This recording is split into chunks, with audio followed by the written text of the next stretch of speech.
السلام علیکم ورحمۃ اللہ وبرکاتہ۔ کیسے ہیں آپ لوگ؟ خیر خیریت سے ہیں؟ اللہ تعالیٰ سب کو خیر خیریت سے رکھے، اور اللہ تعالیٰ بارش کو باعث رحمت بنائے، باعث زحمت نہ بنائے۔ اللہ تعالیٰ ہمارے گناہوں کو معاف کرے۔ چلیں، کلاس کا ٹائم ہو گیا ہے، میں کلاس کا آغاز کرتی ہوں۔ آپ لوگوں کو آواز آ رہی ہے؟ جی جی میم، آ رہی وعلیکم چلیں، میم السلام۔ آ رہی ہے۔ السلام علیکم ہاں جی، میں کلاس شروع کرتا ہوں۔ نحمدہ و نصلی علی رسولہ الکریم، اما بعد، فاعوذ باللہ من الشیطان الرجیم، بسم اللہ الرحمن الرحیم۔ رب اشرح لی صدری ویسر لی امری واحلل عقدۃ من لسانی یفقہوا قولی رب زدنی علما اللہم فقہنا فی الدین اللہم ارزقنی التفکر والتدبر بما یتلوہ لسانی من کتابک والفهم له المعرفة بمعانيه والنظر في عجائبه والعمل بذلك ما بقيت إنك على كل شيء قدير رب ارحمهما كما ربياني صغيرا اللهم حاسبني حسابا يسيرا ربنا لا تزغ قلوبنا بعد إذ هديتنا وهب لنا من لدنك رحمة إنك أنت الوهاب۔ آج کی تفسیر آپ کی سورہ بنی اسرائیل آیت نمبر 71 سے ہے۔ آیت 71 ہے، یوم ندعو کل اناس سے۔ اچھا، اس سے پہلے آپ اس سے پچھلی والی جو آیت ہے اس کو دیکھ لیں، کیونکہ اگلی آیت پچھلی آیت کے ساتھ جڑی ہوئی ہے۔ تو پچھلی آیت ہم نے پڑھی تھی، وَلَقَدْ كَرَّمْنَا بَنِي آدَمَ وَحَمَلْنَاهُمْ فِي الْبَرِّ وَالْبَحْرِ وَرَزَقْنَاهُمْ مِنَ الطَّيِّبَاتِ وَفَضَّلْنَاهُمْ عَلَى كَثِيرٍ ممن خلقنا تفضیلا۔ اللہ تعالیٰ نے کہا تھا کہ بنی آدم کو، یعنی انسان کو، ہم نے بہت زیادہ عزت دی ہے، اور ہم نے اس کو خشکی اور تری میں سواری پہ سوار کیا، اور ہم نے اس کو بہترین طیبات میں سے رزق دیا، اور ہم نے اس کو فضیلت دی، بہت بڑی فضیلت دی، کثیر مخلوقات میں سے اشرف المخلوقات بنایا۔ تو آگے اللہ تعالیٰ فرما رہے، یوم، جس دن، ندعو، ہم بلائیں گے، کل اناسن، سب انسانوں کو، بھی امامہم، ساتھ ان کے امام کے، فمن، تو جو کوئی، اوتیا، وہ دیا گیا، کتابہ، اس کی کتاب، بھی یمینی ہی، اس کے دائیں ہاتھ میں، فاولئک، تو یہی لوگ ہیں، یقرؤون، جو پڑھیں گے، کتابہم، اپنی کتاب، ولا یظلمون فتیلا، اور وہ ظلم نہیں کیے جائیں گے دھاگے برابر بھی۔ الفاظ دیکھ لیں، ندو کا لفظ تو دعا سے ہے، پکارنا۔ اناسن، انس کی جمع ہے، انس، جنو انس پڑھتے ہیں نا آپ لفظ، تو انس کی جمع ہے اناسن۔ امام کا جو لفظ ہے، یہ اس کو اچھی طرح سمجھ لیں کہ اس کے کئی معنی ہیں۔ امام کا لفظ کثیر المانی ہے۔ امام کا معنی سردار بھی ہوتا ہے، لیڈر اور پیشوا، رہنما بھی اس کے معنی ہوتے ہیں۔ معنی آپ اچھے سے سمجھیں گے تو تفسیر سمجھ میں آئے گی۔ سردار کو بھی کہتے ہیں، امام، پیشوا، لیڈر، رہنما کو بھی کہتے ہیں۔ اور قرآن میں امام کا لفظ راستے کے لیے بھی استعمال ہوا ہے، بھی امام مبین کے الفاظ آئے ہیں، اور کتاب کے لیے بھی یہ لفظ استعمال ہوتا ہے، کتاب۔ تو قرآن میں لوح محفوظ کے لیے امام مبین کا لفظ آیا، تو یہ سارے معنی امام کے ہوتے ہیں۔ اور یمین بھی یمین ہی، یمین دائیں ہاتھ کو کہتے ہیں، رائٹ ہینڈ، اور یمین قسم کو بھی کہا جاتا ہے۔ فَأُولَئِكَ يَقْرَؤُونَ، قرأ یقرؤ کے معنی ہوتے ہیں پڑھنا۔ فتیلہ، یہ کھجور کی گٹھلی اگر آپ نے دیکھی ہو تو اس کے اوپر ایک گروف سا ہوتا ہے نا، کھڈا سا ہوتا ہے، اس کے اینڈ میں ایک چھوٹا سا دھاگا ہوتا ہے، بالکل اتنا سا، اس کو فتیلہ کہتے ہیں۔ تو فتیلہ سے مراد یہ ہوتی ہے کہ کوئی بہت ہی، کسی چیز کی بہت ہی تھوڑی سی مقدار، ٹھیک۔ چلیں، رواں ترجمہ اس کا دیکھ لیں۔ اللہ تعالیٰ فرما رہے، جس دن ہم تمام انسانوں کو ان کے امام کے ساتھ بلائیں گے، اور جسے اس کا اعمال نامہ اس کے دائیں ہاتھ میں دیا گیا تو وہ اپنا اعمال نامہ پڑھیں گے، اور ان پر گٹھلی کے دھاگے کے برابر بھی ظلم نہیں کیا جائے گا۔ تو یوم ندعو کل اناسن بھی امامہم، جس دن ہم تمام انسانوں کو ان کے امام کے ساتھ بلائیں گے۔ روز قیامت کا بیان ہے۔ کہ روز قیامت امام کے ساتھ بلایا جائے گا۔ پچھلی آیت سے کنیکشن کیا ہے کہ انسان کو اللہ تعالیٰ نے عزت دی، وَلَقَدْ كَرَّمْنَا بَنِي آدَمَ، اس کو ساری مخلوقات پہ اللہ تعالیٰ نے تفضیلہ، اہمیت دے کر، فضیلت دے کر بنایا، احسن و تقویم پر بنایا، عقل و شعور دیا۔ تو روز قیامت پہ اللہ تعالیٰ سب کو بلائیں گے، اور اس دن پھر دیکھا جائے گا کہ کس نے اس عزت و شرف کا، یہ اشرف المخلوقات ہونے کا خیال رکھا تھا، پاس رکھا تھا، اور کس نے اپنی عزت و شرف کو خاک میں ملا دیا، اس کی پرواہ نہیں کی۔ تو اس لیے قیامت کے دن سب کو بلایا جائے گا۔ اور کس لیے بلایا جائے گا؟ کس لیے بلائیں گے اللہ تعالیٰ؟ اس لیے بلائیں گے کہ حساب کتاب لیا جائے، یہی ساری چیزیں پوچھی جائیں کہ بنی آدم کو کس لیے پیدا کیا تھا، کس مقصد کے لیے اتنی ساری چیزیں دی گئی تھی، اشرف المخلوقات بنایا تھا، اس نے کیا کیا، یہ سب پوچھا جائے گا۔ تو تمام انسانوں کو اللہ تعالیٰ فرما رہے ہیں ہم بلائیں گے روز قیامت حساب کتاب کے لیے۔ تمام انسانوں کو ان کے امام کے ساتھ بلایا جائے گا، بے امامہم۔ تو اب اس کے کئی معنی ہیں، کیونکہ امام کے کئی معنی ہیں، تو اس لحاظ سے اس کے معنیوں کو ہم سمجھیں گے۔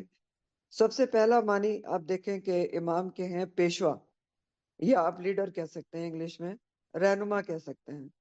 تو تمام لوگوں کو یا انسانوں کو ان کے امام یا لیڈر کے ساتھ بلایا جائے گا۔ ہمارے امام کون ہیں؟ ہم ہم کس کو لیڈ، ہمارے لیڈر کون ہیں، ہمارے رہنما کون ہیں؟ محمد صلی اللہ علیہ وآلہ وسلم ہے، ٹھیک۔ تو امت محمدیہ کو کس کے ساتھ بلایا جائے گا؟ نبی کریم صلی اللہ علیہ وآلہ وسلم کے ساتھ بلایا جائے گا، اور آپ اپنی امت پر گواہ بھی ہوں گے، جیسا کہ قرآن میں آپ پڑھ چکے ہیں۔ سورہ نساء میں بھی پڑھا ہے، سورہ نساء آیت نمبر 41 ہے کہ اللہ تعالیٰ نے فرمایا تھا وَكَيْفَ وَكَيْفَ إِذَا جِئْنَا مِنْ كُلِّ أُمَّةٍ بِشَهِيدٍ وَجِئْنَا بِكَ عَلَىٰ هَٰؤُلَاءِ شَهِيدًا، اور فَكَيْفَ پھر کس طرح ہوگا، کیا ہوگا اس وقت؟ سوچو کہ جب ہم ہر امت کے ساتھ اس کا گواہ لائیں گے، اور ان لوگوں کے اوپر آپ صلی اللہ علیہ وسلم کو گواہ بنا کر لایا جائے گا۔ کن لوگوں کے اوپر؟ امت مسلمہ کے اوپر۔ اسی طرح سورہ نحل میں بھی ہم نے پڑھا تھا، نحل 89، وَيَوْمَ نَبْعَثُ فِي كُلِّ أُمَّةٍ بِشَهِيدٍ عَلَيْهِمْ مِنْ أَنفُسِهِمْ وَجِئْنَا بِكَ شَهِيدًا عَلَىٰ هَٰؤُلَاءِ، اور ہم اٹھائیں گے ہر امت کے ساتھ اس کا گواہ ان کے اوپر، ان کے نفسوں میں سے، اور آپ کو گواہ بنا کر لائیں گے ان لوگوں کے اوپر۔ کن لوگوں کے اوپر؟ امت محمدیہ کے اوپر نبی کریم صلی اللہ علیہ وسلم کو گواہ بنا کے لایا جائے گا، آپ کی امت آپ کے ساتھ ہوگی۔ تو اسی طرح ہر امت کا امام، ان کا نبی ان کے ساتھ ہوگا۔ جیسے عیسیٰ علیہ السلام کے بارے میں بھی سورہ مائدہ کے آخر میں آتا ہے نا کہ ان کی امت کے سامنے ان سے اللہ تعالیٰ پوچھیں گے امت پر اتمام حجت کرنے کے لیے کہ عیسیٰ، کیا تم نے کہا تھا کہ مجھے اور میری ماں کو دو الہ بنا لو؟ تو بہرحال اگر کسی قوم نے اپنے نبی کی، امام کی بات مانی ہوگی، اس کی پیروی کی ہوگی، تو وہ اپنے نبی کے ساتھ ہوگی۔ یہ پوائنٹ بھی یاد رکھیں، اپنے نبی کے ساتھ ہوگی۔ گواہی تو انبیاء کی ہر حال میں ہوگی نا، غلط بھی ہوگی، یعنی امت کے غلط کاموں پر بھی گواہی ہوگی، اور امت کے صحیح کاموں پر بھی گواہی ہوگی۔ نبی کریم صلی اللہ علیہ وسلم کی گواہی بھی ثابت ہے، جیسے سورہ فرقان میں بھی آتا ہے کہ آپ اپنے امت کے خلاف بھی گواہی دے سکتے ہیں کہ انہوں نے قرآن کو چھوڑا ہوا تھا، حاضر القرآن مہجورا۔ لیکن اگر کسی اور قوم نے اپنے نبی کی بات بالکل بھی نہیں مانی ہوگی، بلکہ اس کے مقابلے میں کسی اور کی بات مانی ہوگی، تو پھر جس کی بات مانی ہوگی اس کے ساتھ اس کو بلایا جائے گا۔ جیسے مثال کے طور پر قوم فرعون نے فرعون کی بات مانی تھی موسیٰ علیہ السلام کے مقابلے میں، ٹھیک۔ یہ ساری بات پیچھے گزر چکی ہے، ہم پڑھ چکے ہیں قرآن میں کہ انہوں نے انکار کر دیا تھا موسیٰ علیہ السلام کی بات ماننے سے، اور انہوں نے فرعون کی بات مانی تھی۔ تو پھر وہ جنہوں نے فرعون کی بات مانی تھی وہ فرعون کے ساتھ ہی بلائے جائیں گے، جیسا کہ قرآن میں فرمایا گیا ہے۔ سورہ ہود کی آیت نمبر 98 ہے، سورہ ہود آیت نمبر 98، یقدم قومہ یوم القیامہ فاوردہم النار وبئس الورد المورود۔ وہ قیامت کے دن، فرعون اب قیامت کے دن اپنی قوم کے آگے آگے ہوگا، اپنی قوم کو لیڈ کرے گا، اور پھر انہیں آگ میں جا داخل کرے گا، اور کتنا برا ہے وہ گھاٹ جس پر وہ پینے کے لیے آیا جائے گا۔ تو قوم جو ہر انسان کو اس کے لیڈر کے نام کے ساتھ بلایا جائے گا. مثلا امت محمدیہ کو کیسے بلایا جائے گا؟ اے محمد کی امت صلی اللہ علیہ وسلم، یا اے موسیٰ کی امت، یا اے عیسیٰ کی امت. اور یہ پکار کہاں لگے گی؟ حشر کے میدان میں لگے گی. امام کے نام کے ساتھ بلائے جائیں گے. جس کو بھی امام بنایا اس کے نام کے ساتھ پکارا جائے گا. ٹھیک. اور فیصلہ بھی اسی بنیاد پر ہوگا کہ کس کی بات سب سے زیادہ مانی تھی. نبی کریم صلی اللہ علیہ وآلہ وسلم نے جب صحابہ کو بتایا تھا کہ انسان اس کے ساتھ ہوگا روز قیامت جس سے وہ سب سے زیادہ محبت کرتا ہے، تو صحابہ کرام بہت خوش ہو گئے تھے. کیوں؟ کیونکہ وہ سب سے زیادہ محبت نبی کریم صلی اللہ علیہ وسلم سے کرتے تھے. یہ صحیح مسلم کی حدیث کے حوالے سے میں نے آپ کو بتایا. ٹھیک. تو وہ کیوں خوش ہو گئے تھے؟ کیونکہ ان کو سب سے زیادہ محبت نبی کریم صلی اللہ علیہ وسلم سے تھی. تو انہوں نے اس بات پہ وہ خوش ہوئے کہ ہم تو پھر آپ کے ساتھ ہی ہوں گے، آپ کے ساتھ ہی بلائے جائیں گے اور ہمارا معاملہ بھی آپ کے ساتھ ہی ہوگا. لیکن یہاں پر ہم دیکھیں، ہم میں سے ہر کوئی دیکھیں کہ ہم کس سے سب سے زیادہ محبت کرتے ہیں. کس کی بات سب سے زیادہ مانتے ہیں؟ کس کے کہنے پہ چلتے ہیں؟ پیشوا کس کو بنایا ہے؟ رہنما کون ہے؟ کس کو آئیڈیالائز کرتے ہیں اور کس کی سب سے زیادہ مانتے ہیں؟ اسی طرح ایک اور حدیث میں آتا ہے کہ رسول اللہ صلی اللہ علیہ وسلم نے فرمایا کہ ساری امت جنت میں جائے گی سوائے اس کے جنہوں نے میرا انکار کیا. تو صحابہ نے کہا کہ یا رسول اللہ صلی اللہ علیہ وسلم انکار کون کرے گا؟ آپ نے فرمایا جو میری اطاعت کرے گا وہ جنت میں داخل ہوگا، اور جو میری نافرمانی کرے گا اس نے انکار کیا. صحیح بخاری کی حدیث ہے. تو بہرحال یہاں بھی ان حدیث کی روشنی میں بھی ہر مومن اور مسلم کو اپنے دل کا جائزہ لینے کی ضرورت ہے کہ نبی کریم صلی اللہ علیہ وسلم کی کتنی محبت ہے اور امام کس کو بنایا ہوا ہے، کس کی اتباع کر رہے ہیں، کس کی اتباع کر رہے ہیں. کیا نبی کریم صلی اللہ علیہ وسلم کی اتباع کر رہے ہیں؟ تو امام کا ایک معنی تو یہی ہے، لیڈر اور پیشوا. اس کے حساب سے یہ معنی آپ کو بتایا. پھر دوسرا معنی ہے کہ اگر کوئی شخص زندگی میں کسی کا بھی اتباع نہیں کرتا، ایسے بھی تو بہت سارے لوگ ہیں نا، کسی دین کو نہیں مانتے، کسی کا اتباع نہیں کرتے، تو پھر ان کو کیسے بلایا جائے گا؟ ان کو ان کے باپ کے نام سے پکارا جائے گا. اور اگر کوئی ولد الزنا ہوا تو اس کو ماں کے نام سے پکارا جائے گا. پھر تیسرا معنی دیکھیں، امام کا ایک معنی کتاب بھی ہوتا ہے. اور امام کتاب کو کیوں کہتے ہیں؟ کیونکہ کتاب کی بھی تو اقتدا کی جاتی ہے نا، فالو کیا جاتا ہے. جیسے ہم کس کتاب کو فالو کرتے ہیں؟ قرآن کو فالو کرتے ہیں. تو امام کا معنی کتاب بھی ہوتا ہے. تو یہ بھی کہا گیا ہے کہ انسانوں کو ایسے بھی بلایا جائے گا کتاب کے حوالے سے کہ اے قرآن والو، اے انجیل والو، اور اے تورات والو. چوتھا معنی، امام سے مراد کتاب اعمال بھی لی گئی ہے کہ امام کے ساتھ بلایا جائے گا بے امامہم، یعنی اعمال نامے کے ساتھ بلایا جائے گا. ہر انسان کو اس کے اعمال نامے سمیت بلایا جائے گا کہ کتاب زندگی کے ساتھ آؤ جس میں سب کچھ لکھا ہے. تو یوم ندعو کل اناس بے امامہم سے پھر کیا مراد ہوگا؟ کہ ہر کسی کو اس کے اعمال نامے کے ساتھ حساب کتاب کے لیے بلایا جائے گا. وہ اعمال نامہ جس نے کچھ چھوٹا بڑا صغیرہ کبیرہ کسی چیز کو بھی نہیں چھوڑا ہوگا، ہر کوئی اپنے اعمال کی گٹھی کے ساتھ لایا جائے گا. اعمال نامہ ایسے ہی چیز ہے جس نے کوئی چیز نہیں چھوڑی ہوتی. جیسے سورہ کہف میں آتا بھی ہے نا، سورہ کہف آیت نمبر 49 ہے کہ وَيَقُولُونَ يَا وَيْلَتَنَا مَا لِي هَذَا الْكِتَابِ لَا يُغَادِرُ صَغِيرَةً وَلَا كَبِيرَةً إِلَّا أَحْصَاهَا وَوَجَدُوا مَا عَمِلُوا حَاضِرًا. وہ کہیں گے کہ ہائے ہماری کمبختی، یہ کیسی کتاب ہے؟ اعمال نامے کو کہیں گے کہ اس نے تو چھوٹی سی چھوٹی اور بڑی سی بڑی بات کو گن گن کر لکھا ہوا ہے، اور وہ ہر چیز کو اس میں حاضر پائیں گے. تو سب سے زیادہ جو راجے پریفرڈ معنی ہے وہ یہی ہے کہ ہر کسی کو اس کی کتاب اعمال یعنی اعمال نامے کے ساتھ بلایا جائے گا. اور آیت کا اگلا حصہ بھی اس کی تائید کر رہا ہے کہ ہر کسی کو اس کے اعمال نامے کے ساتھ بلایا جائے گا. کیونکہ اگلا حصہ کیا ہے؟ فمن اوتیا کتابہ بیمینہ، جس کو اس کی کتاب دائیں ہاتھ میں دی گئی تو وہ اپنی کتاب کو پڑھے گا. تو اگلا حصہ بھی آیت کا اس معنی کے سب سے زیادہ فیور میں تائید کر رہا ہے کہ اعمال نامے کے ساتھ ہر کسی کو بلایا جائے گا. لیکن دونوں چیزیں بھی ہو سکتی ہیں. اگر آپ دیکھیں کہ بلاتے وقت لیڈر کے نام کے ساتھ پکارا جائے گا، اور اعمال نامے کے ساتھ حاضری ہوگی. ہو سکتے ہیں نا، دونوں چیزیں ہو سکتی ہیں. اور پہلی تفسیر جو آپ کو بتائی گئی کہ وہ بھی صحیح ہے کہ اعمال ایک طرف جو امت کا نبی ہے وہ بطور گواہ موجود ہوگا. پہلے معنی یہی تھا نا کہ پیشوا کے ساتھ. تو دونوں چیزیں بھی ہو سکتی ہیں، اس بات کو سمجھ لیں. تینوں چیزیں بلکہ کہہ لیں. ایک یہ بھی ہو سکتا ہے کہ پیشوا کے نام کے ساتھ پکارا جائے.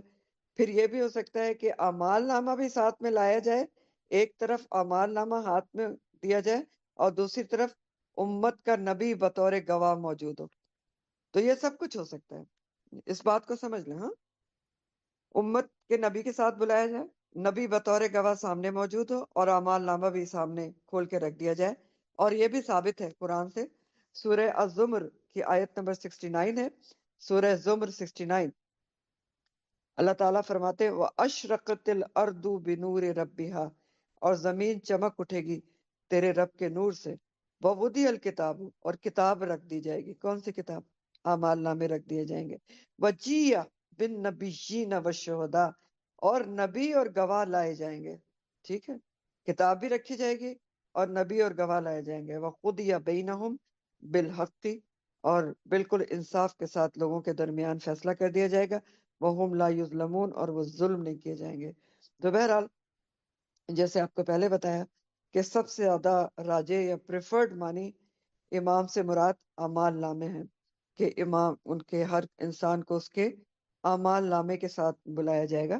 اسی لیے آگے اللہ تعالیٰ فرما رہے ہیں کہ فمن اوتیا، تو جو دے دیا گیا، کتابہ، اس کی کتاب، بیمین ہی، اس کے دائیں ہاتھ میں، فاولئک، تو یہی وہ لوگ ہیں، یقرؤون کتابہم، جو اپنی کتاب کو پڑھیں گے. قرأ یقرؤ کے معنی پڑھنے کے ہوتے ہیں. تو جس کا اعمال نامہ دائیں ہاتھ میں دے دیا گیا. دائیں ہاتھ میں اعمال نامہ کس کا دیا جائے گا؟ اللہ تعالیٰ کے فرما برداروں کا. جن کی نیکیاں زیادہ ہوں گی ان کا اعمال نامہ دائیں ہاتھ میں دیا جائے گا، جن کو قرآن اصحاب الیمین کہتا ہے. ہاں، دائیں ہاتھ والے. تو جن کو اعمال نامہ دائیں ہاتھ میں دے دیا گیا تو از خود پتہ چل جائے گا کہ یہ جنتی ہیں. یہی وہ لوگ ہیں جو اپنا اعمال نامہ پڑھ کے سنائیں گے. پڑھ کے کیوں سنائیں گے؟ یقرؤون کتاب، کیونکہ دیکھیں جو چیز اچھی، جس کا رزلٹ اچھا ہوتا ہے نا، جس کا نتیجہ اچھا ہوتا ہے، جس کی مارک شیٹ میں پرسنٹیج بہت اعلیٰ ہوتی ہے نا، 90%، 99%، 95%، تو وہ کتنا نکال نکال کے دکھاتا ہے کہ دیکھو میرے کتنے اچھے نمبر آئے، دیکھیں میری مارک شیٹ دیکھیں. تو جس کی نتیجہ، جس کی مارک شیٹ روز قیامت اچھی ہوگی، کارکردگی اچھی ہوگی، تو وہ خود بھی پڑھ کر خوش ہوگا اور دوسروں کو بھی دکھاتا پھرے گا کہ دیکھو میرا اعمال نامہ مجھے دائیں ہاتھ میں مل گیا ہے. اللہم اجعلنا منہم. تو جس کو دائیں ہاتھ میں اعمال نامہ ملے گا وہ خود بھی پڑھے گا اور سب کو پڑھ کر بتائے گا. اور اس اب بہت خوشی اور سرور میں ہوگا نا کہ مجھے دائیں ہاتھ میں اعمال نامہ مل گیا، پتہ چل گیا کہ میں اصحاب الیمین میں ہوں. اس سے بڑھ کے تو انسان کو کچھ چاہیے ہی نہیں نا، کہ انسان کا اعمال نامہ دائیں ہاتھ میں مل جائے. اللہم جعلنا منہم کے کیا معنی ہوتے ہیں؟ اللہ تعالیٰ ہمیں ان میں سے بنا. تو ہماری یہاں دعا ہے اللہم جعلنا منہم. تو جس کو اعمال نامہ دائیں ہاتھ میں مل گیا تو وہ اس کو پڑھے گا اور اس کے بارے میں خوشی اور سرور سے پڑھے گا اور دوسروں سے بھی کہے گا کہ پڑھو. سورہ الحاقہ میں اس بات کا ذکر آتا ہے.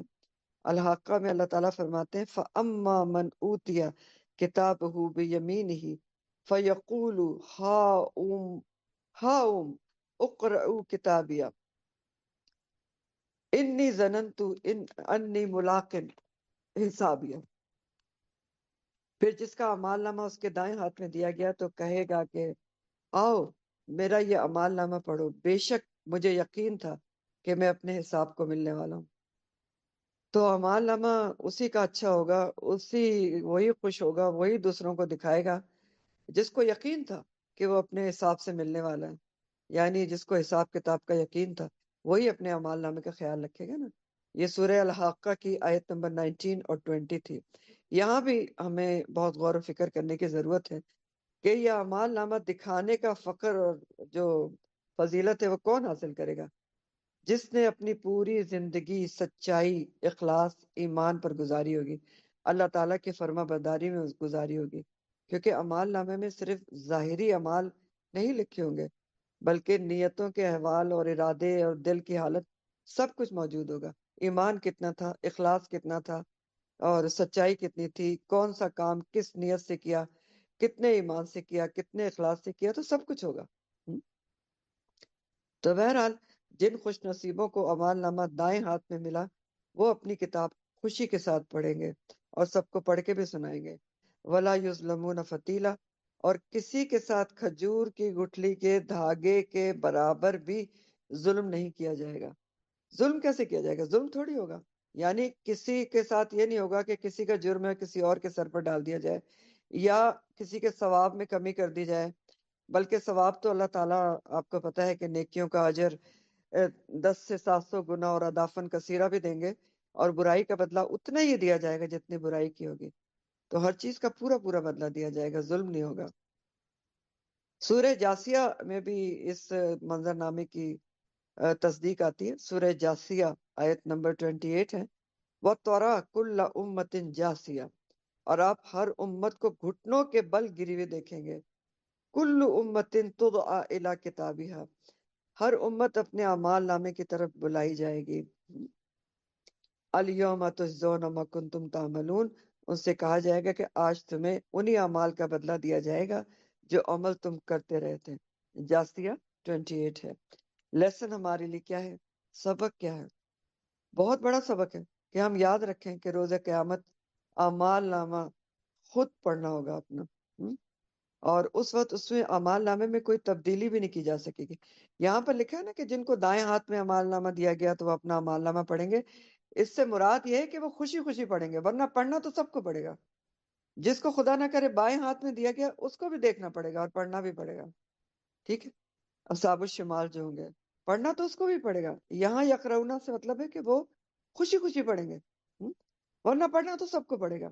اب سوچیں، ہم امیجن کریں کہ اعمال نامہ خود دیکھنا اور پڑھنا پڑے گا، سامنے کون کون ہوگا؟ اللہ سبحانہ تعالیٰ بھی ہوں گے، نبی کریم صلی اللہ علیہ وسلم سامنے موجود ہوں گے۔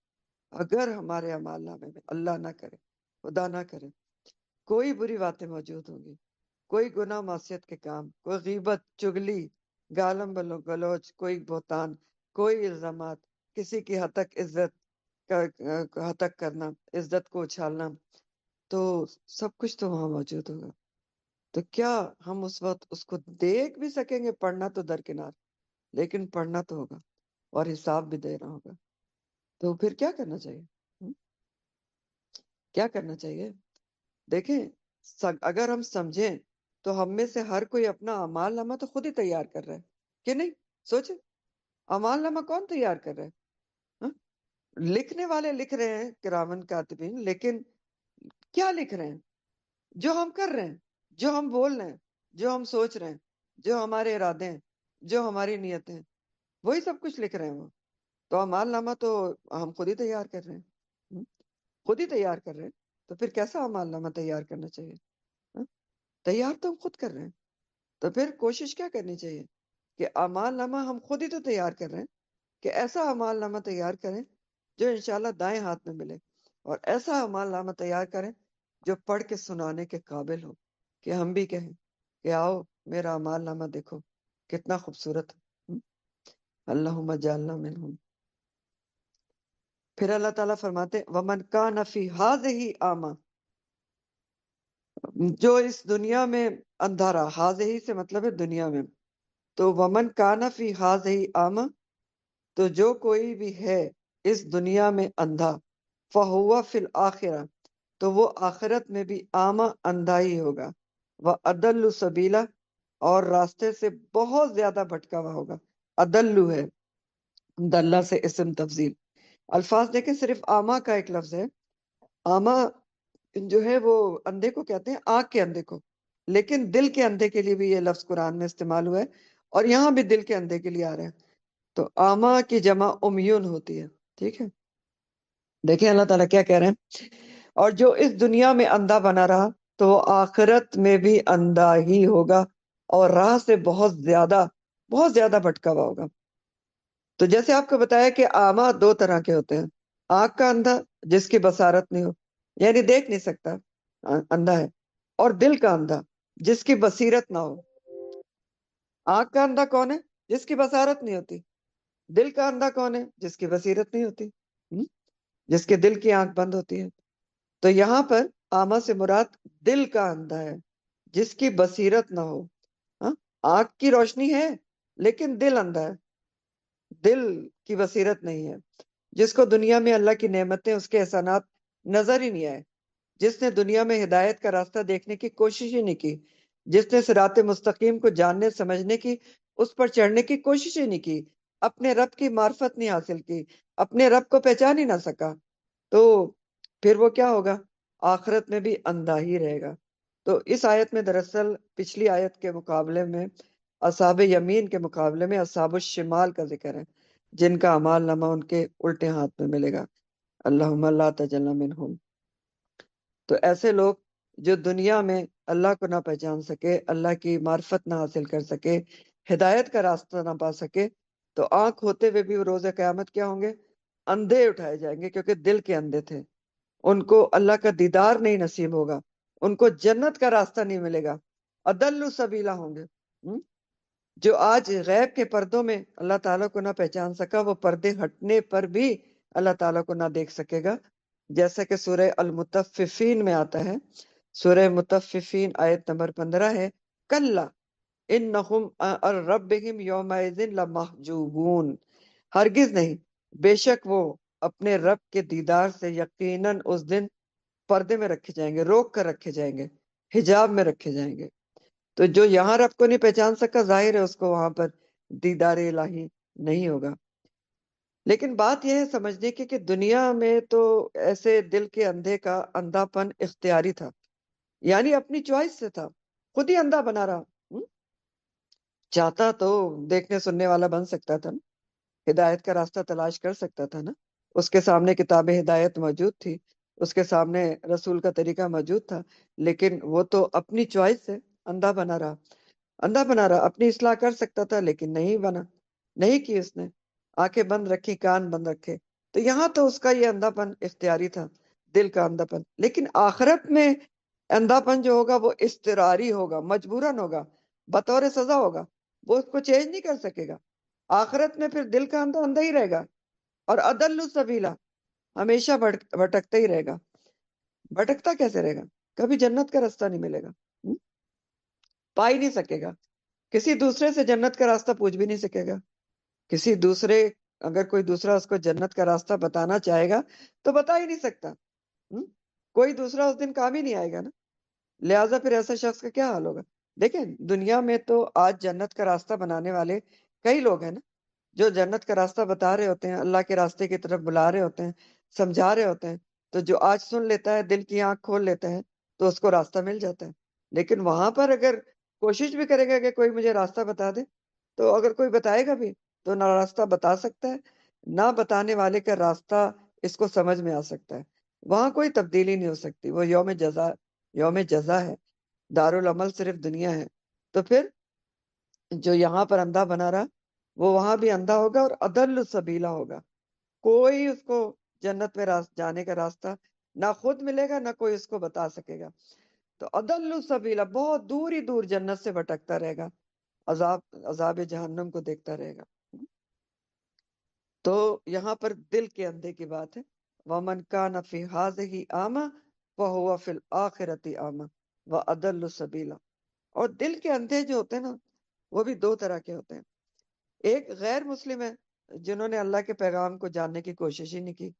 دوسرے پیدائشی مورثی مسلمان ہے، جو مسلمان پیدا ہوا ہے، کلمہ گو ہے، لیکن اس نے پوری زندگی اللہ کو جاننے کی کوشش ہی نہیں کی، اللہ کی معرفت حاصل ہی نہیں کی، رسول اللہ صلی اللہ علیہ وسلم کی پہچان، ان کی سیرت کو جاننے کا کوشش نہیں، کچھ پتہ ہی نہیں، نبی کون تھے، انہوں نے کیا کیا، ان کی سیرت کیا تھی، پتہ ہی نہیں کہ مجھے کیوں پیدا کیا ہے، اور وَلَقَدْ كَرَّمْنَا بنی آدم کو اللہ تعالیٰ نے کیوں فضیلت دی ہے، کیوں اس کو آسان تفصیل پر پیدا کیا ہے، کچھ نہیں پتا، زندگی کا مقصد ہی نہیں پتا، آپ کے کون آسان عمل لے کر آتا ہے، بس غفلت میں ایک بے خبری کی زندگی گزاری اور دنیا سے چلے گئے۔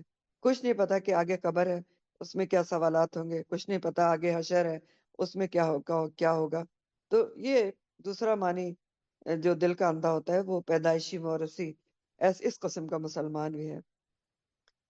تو اللہ تعالیٰ اس کے بارے میں قرآن میں کہتے ہیں، سورہ طٰہٰ کی آیات ہیں، اللہ تعالیٰ کہتے ہیں کہ وَمَنْ أَعْرَضَ عَنْ ذِكْرِي فَإِنَّ لَهُ مَعِيشَةً ضَنْكًا وَنَحْشُرُهُ يَوْمَ الْقِيَامَةِ أَعْمَىٰ۔ ترجمہ ہے اس کا، میں آپ کو ٹکڑوں میں بتا رہی ہوں تاکہ اچھی طرح سمجھ آئے، کہ جس نے میری یاد سے منہ پھیرا، کیا کہہ رہے اللہ تعالیٰ؟ جس نے میری ذکر، میری یاد سے منہ پھیرا تو بلا شبہ اس کے لیے دنیا کی زندگی میں بھی گزران تنگ ہو جائے گی، زندگی گزارنا مشکل ہو جائے گی، معیشتاً دن کا، اور روز قیامت ہم اسے اندھا کر کے اٹھائیں گے۔ آگے اسی سورہ طٰہٰ میں آتا ہے، پھر وہ کہے گا ربی قال ربی لما حشرتنی اعمیٰ وقد کنت بصیرا، تو وہ شخص کہے گا کہ یا اللہ تو نے مجھے کیوں اندھا کر کے اٹھایا، میں تو دنیا میں دیکھنے والا تھا، یعنی میری تو آنکھیں تھیں، تو پھر مجھے روز قیامت کیوں اندھا اٹھایا گیا ہے؟ تو جواب کیا ملے گا؟ قال کذالک آتت کا آیاتنا فنسیتها فکذالک الیوم تنسا۔ اللہ تعالیٰ فرمائیں گے کہ اسی طرح تیرے پاس ہماری آیات آئی تھی تو تو نے ان کو بھلا دیا، یعنی اندھا بنا رہا ہماری آیات سے، تو اسی طرح آج تجھ کو بھی بھلا دیا جائے گا۔ یہ سورہ طٰہٰ کی آیات ہیں 124 سے 126 تک، تو بڑی دل ہلا دینے والی آیات ہیں کہ دنیا میں بے شک جو آنکھوں والا بھی تھا، تو روز قیامت اگر وہ دنیا میں اللہ کے یاد سے، اللہ کی کتاب سے، اللہ کی آیات سے اندھا بنا رہا، بھولا رہا ان کو، تو اس کو پھر روز قیامت اندھا اٹھایا جائے گا، اور یہ اس کو جواب ملے گا کہ تیرے پاس میری آیات آئی تھی تو نے تو ان کی طرف دھیان ہی نہیں دیا، میری آیات سے اندھا بنا رہا، بھولا رہا ان کو، تو آج تجھے بھی بھلا دیا جائے گا۔ تو جو اللہ کے ذکر سے، اس کی کتاب سے منہ موڑ کر زندگی گزارتا ہے، تو یقینی طور پر وہ دل کا اندھا ہے، بصیرت سے خالی ہے۔ کیوں؟ کیونکہ دنیا کی زندگی تو کیا ہے؟ ساعت من النہار ہے، چند روزہ ہے۔ قرآن کہتا ہے ساعت من النہار، دن کا کچھ حصہ لگے گی۔ ایک جگہ قرآن کہتا ہے عشیًا و ضحاہا، ایسا لگے گا کہ صرف صبح کا وقت گزار کے آئے ہیں یا شام کا وقت۔ تو اگر کوئی صرف دنیا میں اندھا بن کر، دنیا کے پیچھے لگ کر، کتاب اللہ کو پیچھے چھوڑ کر، اللہ کی آیات کو بھلا کر زندگی گزارتا ہے، ہمیشہ کی زندگی کی طرف دھیان نہیں ہے، تو وہ کیا ہے پھر؟ ہاں، اس سے بڑا دل کا اندھا کیا ہو سکتا ہے؟ ہاں؟ جو ہدایت کا طالب ہی نہیں ہے، جس کو جنت کا راستہ کھوجنے کی فکر ہی نہیں ہے، طلب و تڑپ ہی نہیں ہے۔ سورہ حج آیت نمبر 46 ہے، الحج 46، اللہ تعالیٰ فرماتے فَإِنَّهَا لَا تَعْمَلْ أَبْصَارُ وَلَكِنْ تَعْمَلْ قُلُوبُ الَّتِي فِي الصُّدُورِ۔ اللہ تعالیٰ فرما رہے ہیں کہ بے شک آنکھیں اندھی نہیں ہوتی، لیکن جو سینوں میں دل ہوتے ہیں وہ اندھے ہوتے ہیں۔ کتنی خوبصورت بات سورہ حج کی آیت میں کی گئی ہے۔ آنکھیں کہاں اندھی ہوتی ہیں؟ آنکھیں کی تو بصارت ہوتی ہے، بہت سارے لوگوں کے پاس دیکھ نہیں سکتے، بہت سارے لوگ دیکھ سکتے ہیں، لیکن اندھا کیا ہوتا ہے؟ سینوں میں جو دل ہے وہ اندھے ہوتے ہیں کہ ان کو آنکھوں سے اللہ کی قدرتیں نظر ہی نہیں آتی، اللہ کی معرفت حاصل ہی نہیں کر پاتے۔ تو یہ سورہ حج کی آیت بہت ہی، پتہ نہیں، میرے دل کو تو بہت لگتی ہے کہ فَإِنَّهَا لَا تَعْمَلْ أَبْصَارُ وَلَكِنْ تَعْمَلْ قُلُوبُ الَّتِي فِي الصُّدُورِ۔ آنکھیں اندھی نہیں ہوتی، سینوں میں جو دل ہوتے ہیں وہ اندھے ہوتے ہیں، دل اندھے ہوتے ہیں اصل میں۔ بہرحال آگے اللہ تعالیٰ کیا فرماتے ہیں، بہت ہی اثر انگیز آیات ہیں۔ وَإِن كَادُوا، اور بے شک وہ قریب تھے کہ لِيَفْتِنُونَكَ، کہ وہ فتنے میں ڈال دیں آپ کو۔ نبی کریم صلی اللہ علیہ وسلم سے اللہ تعالیٰ کا خطاب ہے، اور وہ قریب تھے یعنی مشرکین مکہ کی بات ہو رہی ہے کہ وہ قریب تھے کہ وہ فتنے میں ڈال دیں آپ کو۔ کس چیز سے؟ ان الذی، اس چیز سے جو اوحینا، وہی کی ہم نے، الیکا، آپ کی طرف، لتفتری، تاکہ آپ گڑھ لائیں، علینا، ہم پر، غیرہ، اس کے سوا، یعنی مشرکین کی ایک کوشش تھی کہ وہ آپ کو فتنے میں ڈال دیں وحی الہی سے، اور آپ وحی الہی کے علاوہ کچھ گڑھ کے لے آئیں۔ وَإِذًا، اور تب، لَاتَّخَذُوكَ، وہ بنا لیتے آپ کو، خلیلا، گہرا دوست۔ الفاظ دیکھیں، کادو کا جو لفظ ہے، کادا یا کادو فعل مقاربہ کہلاتا ہے، گرامیٹیکلی کادا یکادو فعل مقاربہ کہلاتا ہے، یعنی فعل مقاربہ کیا ہے؟ قربت سے ہے، جو وہ فعل جو مستقبل قریب کی خبر دیتا ہے، تو کادا یکادو اس سے ہے۔ لیفتنون کا فتن سے آزمائش میں ڈالنا، اوہینا وہی سے ہے، یہ سب کچھ الفاظ آپ کو آتے ہیں۔ تفتری کا جو لفظ ہے افطرا سے ہے، اس کا روٹ فری ہے، فے رے اور یا، جس کا معنی ہوتا ہے جھوٹ باندھنا اور بگاڑ پیدا کرنا، اور افطرا ایسے جھوٹ یا الزام کو کہتے ہیں جو فساد اور بگاڑ کی خاطر سوچ سمجھ کر باندھا جائے، بہتان باندھنا افطرا کہلاتا ہے۔ خلیلہ گہرے یا دلی دوست کو کہتے ہیں، ولی کو کہتے ہیں جو دلی دوست ہوتا ہے۔ تو اس کا رواں ترجمہ دیکھیں اللہ تعالیٰ کیا فرما رہے ہیں، اور بلا شبہ قریب تھا کہ ہم نے آپ کی طرف جو وحی کی ہے کافر آپ کو اس سے آزمائش میں ڈال دیں، یعنی بہکا دیں، پھسلا دیں، تاکہ آپ ہم پر اس کے علاوہ، یعنی جو وحی آپ پر کی جا رہی ہے اس کے علاوہ کچھ گڑھ لیں، اور آپ وہ اور پھر وہ آپ کو ضرور اپنا دلی دوست بنا لیتے ہیں۔ ٹھیک، یعنی اس پچھلی آیت سے کیا تعلق ہے کہ بعض عقل کے اندھے مشرکین مکہ میں سے ایسے بھی ہیں جن کی جسارت اور جن کی سرکشی کا یہ حال ہے کہ انہوں نے نبی کریم صلی اللہ علیہ وآلہ وسلم تک کو ہاں وہی الہی سے ہٹانے کی یا تھوڑا بہت بہکانے کی کوشش کی۔ تو سیدنا ابن عباس سے مروی ہے کہ وہ کہتے ہیں کہ امیہ بن خلف، یہ بہت بڑا مشرکین کا سردار تھا، ابو جہل اور کچھ دوسرے قریشی سردار جمع ہو کر آپ صلی اللہ علیہ وسلم کے پاس آئے اور کہا کہ تم ہمارے بتوں پر ہاتھ لگا دو بس، اور ان کو برا بھلا نہ کہو تو ہم تم پر ایمان لے آئیں گے۔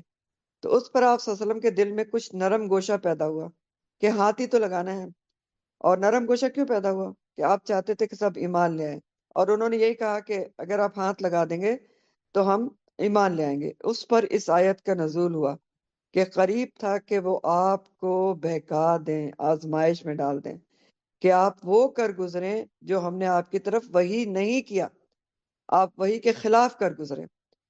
اور اگر آپ ایسا کر لیتے، سوچ کے دیکھیں، تو لوگوں کے لیے حجت بن جاتا کہ نبی نے ایسا کر دیا تو کوئی بھی کر سکتا ہے، اور نبی وہی کرتا ہے جو اس کی طرف وحی کی جاتی ہے، تو آپ تو ایسا نہیں کر سکتے تھے۔ تو بر وقت اللہ تعالیٰ نے آپ کو مطلع کر دیا کہ قریب تھا کہ آپ کو وہ بہکا دیتے کہ آپ وحی کے خلاف کر لیتے، لیکن اللہ تعالیٰ تب وہ آپ کو گہرا دوست بنا لیتے۔ لیکن ایسا ہو نہیں سکتا، ایسا ہو نہیں سکتا کہ آپ وحی کے خلاف کچھ کریں، کر ہی نہیں سکتے۔ اللہ تعالیٰ نے نبی کی محافظت کا ذمہ لیا ہوا ہے۔ تو ایسے مطالبات کفار مکہ نے کئی دفعہ کیے تھے، کبھی کہا کہ اس قرآن کو بدل دو یا ان آیات کو بدل دو جس میں ہمارے بتوں کی توہین ہوتی ہے تو ہم ایمان لے آئیں گے۔ اس پر آپ صلی اللہ علیہ وسلم کو یہ اللہ تعالیٰ نے جواب سکھایا تھا کہ قل ما یکون لی ان ابدلہ من تلقائی نفسی ان اتبع الا ما یوحی الیہ، آپ کہہ دیجئے مجھے تو اختیار ہی نہیں کہ میں اپنی طرف سے اس کو بدل دوں، قرآن کو بدل دوں، میں تو صرف اس چیز کی پیروی کرتا ہوں جو میری طرف وحی کی جاتی ہے۔ سورہ یونس کی آیت نمبر یہ 15 ہے۔ تو یہاں اسی قسم کے واقعے کی طرف، اسی چیز کی طرف اشارہ ہے کہ یہ لوگ قریب تھا کہ آپ کو بہکا لیتے، لیکن پھر اگر آپ تھوڑا بہت بھی نرم گوشہ اختیار کرتے تو یہ آپ کو گہرا دوست بنا لیتے۔ تو اس طرح کے واقعات کئی دفعہ ہوئے ہیں، کچھ تھوڑا اور بھی آپ کو اس کے بارے میں بتاتے ہوں۔ جی، کفار مکہ نے جب بہت زیادہ ایک تو آپ کو اذیتیں دی، اس کے بعد کئی دفعہ انہوں نے آپ سے سمجھوتا کرنے کی کوشش کی کہ آپ دین کے معاملے میں کچھ لچک، کچھ مداہنت اختیار کر لیں شاید، اور یہ بہت ساری پیشکشیں کی، جیسے آپ کو ابھی بھی بتایا، انہوں نے کہا کہ بتوں پہ ہاتھ پھیر دو، یا انہوں نے کہا بتوں سے متعلق آیات پڑھنا چھوڑ دیں، ہم آپ کے متی بن جائیں گے۔ کبھی بہت ساری اور پیشکشیں کی کہ اگر آپ حکومت چاہتے ہیں تو ہم آپ کو حکومت دے دیتے ہیں، سردار بننا چاہتے ہیں سردار بنا لیتے ہیں، دولت چاہتے ہیں آپ کے قدموں میں دولت کا ڈھیر لگا دیتے ہیں، اگر آپ کسی عورت سے نکاح کرنا چاہتے ہیں ہم اس سے کرا دیتے ہیں، وغیرہ وغیرہ۔ ایسی چیزوں کی پیشکشیں وہ کیوں کرتے تھے؟ کیونکہ وہ سمجھتے تھے کہ شاید دنیاوی چیزیں ہی انسان کو مطلوب اور مقصود ہوتی ہیں، لیکن آپ نے تو ان کی ایک پیشکش بھی نہ مانی۔ اور بہت ساری پیشکشیں جو عربی سردار ہیں مشرکین مکہ، انہوں نے آپ کے چچا کی موجودگی میں کی جیسے یہ جو ابھی ہم آیت پڑھ رہے ہیں اس کے بارے میں بھی، یہ جو سرداران مکہ تھے وہ آپ کے چچا ابو طالب کی موجودگی میں آپ کے پاس آئے تھے کہ آپ کو کہیں کہ آپ ہاتھ پھیر دیں، اور کہا کہ ایمان لے آئیں، اور اس طرح سے پیشکش کی کہ جو ابو طالب تھے ان کے بھی کچھ پائے جو استقلال تھا اس میں لغزش آ گئی، حالانکہ وہ آپ کے بہت بڑے سپورٹر تھے۔ تو انہوں نے بھی کہا نبی کریم صلی اللہ علیہ وسلم سے کہ تم سوچ لو کچھ اس کے بارے میں۔ تو آپ نے کیا جواب دیا تھا؟ آپ نے جواب دیا تھا کہ چچا جان، اگر ان لوگوں میں اتنی طاقت ہو کہ وہ میرے ایک ہاتھ پر سورج رکھ دیں اور دوسرے ہاتھ پر چاند رکھ دیں تو میں پھر بھی اس کام سے باز نہیں آ سکتا، اور اس کام کو پورا کر کے رہوں گا جب تک میری جان میں جان ہے، میں جان بھی اس پر قربان کر دوں گا۔ تو بھتیجے کا یہ استقلال دے کر پھر جو چچا تھے ابو طالب، ان کی بھی ہمت بنی تھی، اور انہوں نے پھر ان کو پورا پورا سپورٹ کرنے کا بارے میں فیصلہ کر لیا تھا، اور قریشی سرداروں کا وفد ناکام لوٹ کر چلا گیا تھا۔ تو اس آیت میں بھی اسی قسم کے واقعات کی طرف اشارہ ہے، ٹھیک ہے، کہ وہ آپ کو بہکانے کی فتنے میں ڈالنے کی پوری پوری کوشش کر رہے تھے، اور قریب تھا کہ وہ تھوڑا بہت آپ کو کچھ جھکاؤ آپ کے اندر پیدا ہو جاتا کہ آپ ان کی بات مان لیتے، اور اگر مان لیتے تو عزت لتخذو کا خلیلہ، تو تب تو وہ آپ کو بہت ہی گہرا دوست بنا لیتے۔ ولولا، اور اگر نہ ہوتا، ان یہ کہ ثبتنا کا، کہ ہم ثابت قدم رکھتے آپ کو، لقد، البتہ تحقیق، کتا، قریب تھے آپ، ترکنو، کہ آپ جھک جائیں، الیہم، ان کی طرف، شیئن قلیلہ، کچھ تھوڑا سا۔ ثبتنا کا جو لفظ ہے وہ ثبتا اور تثبیت سے ہے، مطلب ہوتا ہے ثابت قدم رکھنا، جمنا۔ کتا کا لفظ اسی سے ہے، کادا یا کادو سے، ہاں؟ کتا میں دو تا پہ تشدید کیوں ہے؟ ایک تم کے لیے ہے نا، قریب تھا کہ تم، نبی کریم صلی اللہ علیہ وسلم کے لیے اس لیے لکھا ہے قریب تھا کہ آپ۔ ترکنو کا جو لفظ ہے وہ رکن سے ہے، رکن کا مطلب ہوتا ہے قلعہ یا طاقت یا مضبوط پلر وغیرہ۔ رکنا کے مطلب ہوتے ہیں کسی کو مضبوط سمجھ کر اس کی طرف جھکنا، اور رکون کا مطلب ہوتا ہے کہ معمولی سا جھکنا۔ تو ترکنو کا لفظ رکون سے ہے، معمولی سے جھکنا، اور ساتھ میں شیئن قلیلہ بھی آ رہا ہے۔ تو اس کو ذہن میں رکھیں کہ اس کا مطلب کیا ہے، کہ قریب تک آپ کوئی بہت ہی معمولی سا آپ ان کی طرف مائل ہو جاتے ہیں۔ تو رواں ترجمہ اس طرح ہے کہ اور اگر ہم آپ کو، نبی کریم صلی اللہ علیہ وسلم کو، ثابت قدم نہ رکھتے تو بلا شبہ یقیناً قریب تھا کہ آپ کچھ تھوڑا سا ان کی طرف جھک جاتے۔ یعنی اللہ تعالیٰ فرما رہے ہیں ہم نے آپ کو ثابت قدم رکھا تو آپ بچ گئے، ورنہ قریب تھا کہ کچھ تھوڑا بہت، جیسے آپ کو بھی بتایا کہ رکون کا مطلب ہے تھوڑا سا مائل ہونا کسی کی طرف، اور ساتھ میں شین قلیلہ بھی ہے، تو بہت زیادہ وضاحت کر دی گئی کہ کوئی بہت تھوڑا سا آپ کے دل میں نرم گوشہ آ سکتا تھا۔ اور وہ بھی کیوں آ سکتا تھا؟ سوچنے کی بات ہے نا، آپ کا ذاتی فائدہ کچھ بھی نہیں تھا، بلکہ آپ کی شدید خواہش یہ تھی کہ سارے لوگ ایمان لے آئیں، ہدایت پا جائیں، اور انہوں نے یہی کہا تھا کہ اگر آپ ہاتھ لگا دیں گے بتوں کو تو ہم ایمان لے آئیں گے۔ تو اللہ تعالیٰ اس پہ فرما رہے ہیں کہ آپ تھوڑا بہت بالکل ہلکا سا جھک سکتے تھے، جھکاؤ ہو سکتا تھا، لیکن ہم نے آپ کو ثابت قدم رکھا کہ آپ ان کی طرف بالکل بھی مائل نہ ہو سکے۔ تو بات یہ کہ شیطان تو چاہتا ہی یہی ہے، اور آپ صلی اللہ علیہ وسلم پر دباؤ بھی بہت زیادہ تھا، جیسے آپ کو بھی میں نے بتایا، بہت پریشر ڈالنے کی کوشش کی گئی تھی، اور اللہ تعالیٰ یہاں کہہ رہے ہیں کہ آپ کو جو استقلال نصیب ہوا، جو ثابت قدمی نصیب ہوئی، وہ اللہ تعالیٰ کی مدد کے ساتھ تھی، اللہ تعالیٰ کی مدد آپ کے ساتھ تھی۔ تو بے شک ایسا تھا، اللہ تعالیٰ کی مدد انبیاء کے ساتھ ہوتی ہے اور آپ کے ساتھ بھی تھی۔ اور دوسری بات بھی ہے کہ آپ صلی اللہ علیہ وسلم کا خود کا تقوی اتنا مضبوط اور بے مثل تھا، ناقابل تزلزل، ناقابل تزلزل کیا ہوتا ہے کہ کوئی اس کو ہلا نہیں سکتا تھا، کہ وہ ہلکا سا بھی آپ کسی کی طرف جھک جاتے ہیں۔ یہ بھی اس سے معنی نکل رہا ہے، یاد رکھیں۔ بہرحال آگے اللہ تعالیٰ فرما رہے ہیں کہ اذن، تب، لا ازقناکا، البتہ ہم چکھاتے آپ کو، ضعف الحیاتی، دگنا، یعنی دگنا کیا؟ عذاب، الحیاتی، دنیا کی زندگی کا، وہ ضعف المماتی، اور دوہرا موت کا۔ ثم لا تجد لک علینا نصیرا، پھر نہیں پاتے آپ ہمارے خلاف کوئی مددگار۔ الفاظ دیکھ لیں کہ اذقنا کا لفظ تو سے ذائقہ سے ہے، ذوق سے ہے، چکھنا۔ دیفا کا مطلب ہوتا ہے دگنا۔ حیاتی کا جو لفظ ہے وہ مصدر ہے، حی سے۔ ممات کا لفظ بھی مصدر میمی ہے، موت سے۔ اور نصیرہ مددگار کو کہتے ہیں۔ اب بات کیا کی جا رہی ہے، ترجمہ اس کا دیکھ لیں۔ اذن تب سے بات شروع ہو رہی ہے، یعنی پچھلی آیت سے بات جڑی ہوئی ہے، ٹھیک ہے، پچھلی آیت سے بات جڑی ہوئی ہے۔ ترجمہ دیکھ لیں کہ اس وقت یعنی تب ہم ضرور آپ کو زندگی میں، نبی کریم صلی اللہ علیہ وسلم سے خطاب ہے اللہ تعالیٰ کا، بظاہر، ٹھیک، بظاہر یاد رکھیں، ابھی ایکسپلینیشن آپ کو مل جائے گی، کہ اس وقت ہم ضرور آپ کو زندگی میں بھی اور موت کے بعد بھی دگنا عذاب چکھاتے، پھر آپ اپنے لیے ہمارے خلاف کوئی مددگار نہیں پاتے۔ تو کیا کہہ رہے ہیں اللہ تعالیٰ، یعنی اگر آپ بالفرض ان کی طرف تھوڑا سا مائل ہو جاتے تو یہ سزا آپ کو ملتی کہ آپ کو زندگی میں بھی دوہرا عذاب ملتا اور موت کے بعد بھی دوہرا عذاب ملتا۔ لیکن بات یہ ہے کہ انبیاء کا محافظ اللہ تعالیٰ ہوتا ہے، اس لیے آپ کو شرک پر سمجھوتا، آپ صلی اللہ علیہ وسلم کا شرک پر سمجھوتا کرنے کا سوال ہی پیدا نہیں ہوتا۔ یہاں پر اسی محافظت الہی کی بات کی جا رہی ہے۔ بات کو سمجھنا ہے بچوں کہ یہ کس اس آیت کا کیا کیا معنی ہے۔ اللہ تعالیٰ اللہ تعالیٰ کی حفاظت کی بات کر رہے ہیں کہ انبیاء کا محافظ اللہ تعالیٰ ہوتا ہے، اس لیے آپ ذرا سا بھی شیئن قلیلہ بھی ان کی طرف مائل نہیں ہو سکے، کیونکہ اللہ تعالیٰ نے آپ کی حفاظت کی۔ تو یہاں خطاب ضرور نبی کریم صلی اللہ علیہ وسلم سے، لیکن عطاب کس کے اوپر ہے؟ مشرکین مکہ پر ہے، خاص کانٹیکس میں، عام کانٹیکس بھی ابھی بتاتی ہوں۔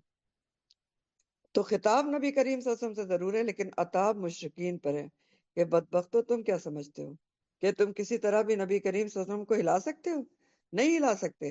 انبیاء کا محافظ اللہ تعالیٰ ہوتا ہے، تو تم اپنے ارادے میں ہرگز بھی کامیاب نہیں ہو سکتے۔ اور پھر سوچنے کی بات یہ ہے کہ دگنا عذاب کیوں کہا گیا ہے، کہ ہم دگنا عذاب دیتے آپ کو؟ کیونکہ دیکھیں، جس کا جو رتبہ جتنا بڑا ہوتا ہے نا، جتنا جو مقرب ہوتا ہے اللہ تعالیٰ کا، ہاں، اس کا جتنے انعامات اس کے زیادہ ہوتے ہیں نا مقربین کے، اتنی ہی غلطی کی سزا بھی بڑی دی جاتی ہے۔ مقربین جو ہوتے ہیں اللہ تعالیٰ کے اعلیٰ ترین بندے، جو اعلیٰ درجے پہ ہوتے ہیں، ان کے انعامات بھی بڑے بڑے ہوتے ہیں، اور ان کی چھوٹی چھوٹی غلطی پر پکڑ بھی زیادہ ہوتی ہے، ٹھیک ہے۔ اس کی مثال آپ سورہ احزاب میں جو نبی کریم صلی اللہ علیہ وسلم کی ازواج کو تنبیہ کی گئی ہے اس سے لے سکتے ہیں، کہ اللہ تعالیٰ نے نبی کریم صلی اللہ علیہ وسلم کی ازواج کو مخاطب کر کے فرمایا تھا، سورہ احزاب کی آیت ہے، آیت نمبر 30 ہے، یا نساء النبی من یاتی من کننا بفاحشۃ مبینہ یضاعف لها العذاب ضعفین وکان ذلک علی اللہ یسیرا۔ اے نبی کی بیویوں، تم میں سے جو کوئی کھلی بے حیائی کو آئے گی تو اسے دوہرا عذاب دیا جائے گا، اور یہ بات ہمیشہ سے اللہ پر بہت آسان ہے۔ تو اب نبی کی بیویوں کے متعلق کوئی سوچ سکتا ہے کہ وہ کھلی بے حیائی کو آئے گی؟ نہیں آ سکتی نا۔ تو وہاں پر اللہ تعالیٰ نے وہاں بھی عام امت کی خواتین کو تنبیہ کی تھی، اور دگنے عذاب کی بات کیوں کی تھی؟ کیونکہ نبی کی بیویاں تھیں نا، ان کا رتبہ بھی بہت بڑا تھا، اب وہ امت کی ماں تھی، تو اس لیے کہا گیا تھا کہ اگر کوئی آئے گی تو اس کو عذاب بھی دگنا ملے گا۔ تو یہاں پر بھی اسی طرح دگنے عذاب کی بات کی جا رہی ہے، لیکن یہاں یاد رکھیں کہ یہاں پر خطاب نبی کریم صلی اللہ علیہ وسلم سے ہے، لیکن نمبر ایک تو اللہ تعالیٰ کی محافظت کی بات کی جا رہی ہے کہ اللہ تعالیٰ محافظ ہے، اس لیے عذاب نازل ہو رہا ہے مشرکین پر کہ تم ایسے کام کر ہی نہیں سکتے چاہے جتنے بھی کوشش کر لو۔ دوسری بات یہ ہے کہ یہاں اصل تنبیہ امت کو ہے، مجھے اور آپ کو ہے۔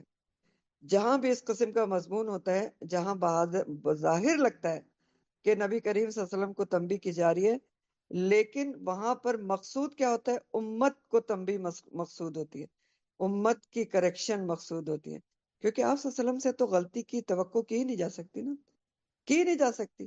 آپ معصوم تھے، آپ کا ایمان اور آپ کا تقوی کتنا مضبوط تھا، اوپر سے آپ اللہ کی محافظت میں تھے۔ اور جیسے آپ کو ابھی بتایا کہ آپ کے چچا ابو طالب نے بھی آپ کو قریش کی پیشکش کے بارے میں سوچنے کو کہا تھا، تو آپ نے کیا کہا کہ ایک ہاتھ پہ سورج اور ایک ہاتھ پہ چاند بھی رکھ دو تو میں تبلیغ نہیں چھوڑوں گا۔ تو اصل میں تنبیہ یہاں پر کس کو کی جا رہی ہے؟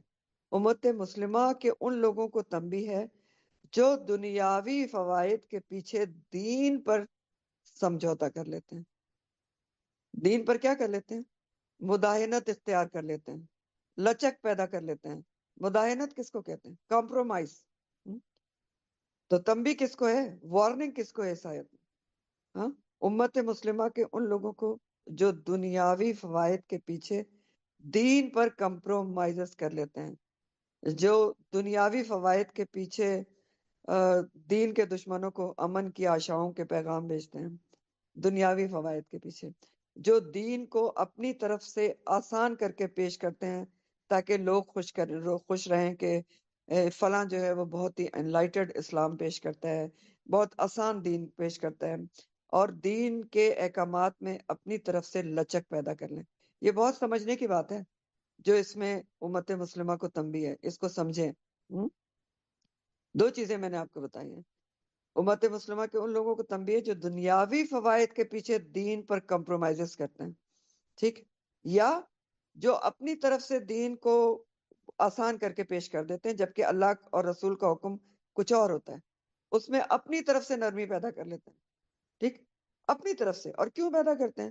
دنیا کی شہرت اور کبھی دولت بھی ہوتی ہے، ٹھیک۔ اور ایسی مثالیں آج کے دنیا میں آپ کو بہت سے ملیں گی، بہت سے ایسے کیا کہوں میں ان کو، نام نہاد عالم کہہ لیں، آپ کچھ بھی کہہ لیں، جو اس طرح کے اللہ تعالیٰ کے احکامات کے بالکل خلاف باتیں کرتے ہیں، اور اس طرح کی باتیں کرتے ہیں جو ان لوگوں کو بہت پسند آتی ہیں جن کو اللہ کے احکامات مشکل لگتے ہیں۔ وہ کہتے ہیں فلاں جو ہے وہ بہت آسان دین پیش کرتا ہے، دیکھو وہ ایسا کہتے ہیں، تو لوگ انہیں بہت پسند کرتے ہیں، تو ان کو شہرت مل گئی نا، دین میں مداہنت اختیار کر کے، لچک پیدا کر کے، اپنی طرف سے اللہ کے احکامات کو آسان کر کے، تو انہوں نے کیا کیا کہ شہرت حاصل کر لی۔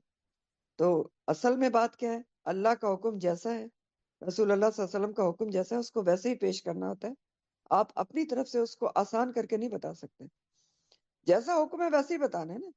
کیا میں اپنی طرف سے کسی کو کہہ سکتی ہوں کہ کوئی کہتا ہے کہ نہیں وہ میں پردہ نہیں کر سکتی کیونکہ میں ایسی جگہ پہ جاتی ہوں یا میں ایسی جگہ پہ کام کرتی ہوں، تو میں کہہ سکتی ہوں کہ ہاں آپ کے لیے اس میں لچک ہے، آپ ایسا کر لیں؟ نہیں، نہیں کہہ سکتی نا، کوئی بڑے سے بڑا عالم نہیں کہہ سکتا۔ پردے کا حکم ہے تو حکم ہے، واضح حکم ہے۔ تو یہ ہوتی ہے دین پر کمپرومائز، دین پر مداہنت، دین میں لچک۔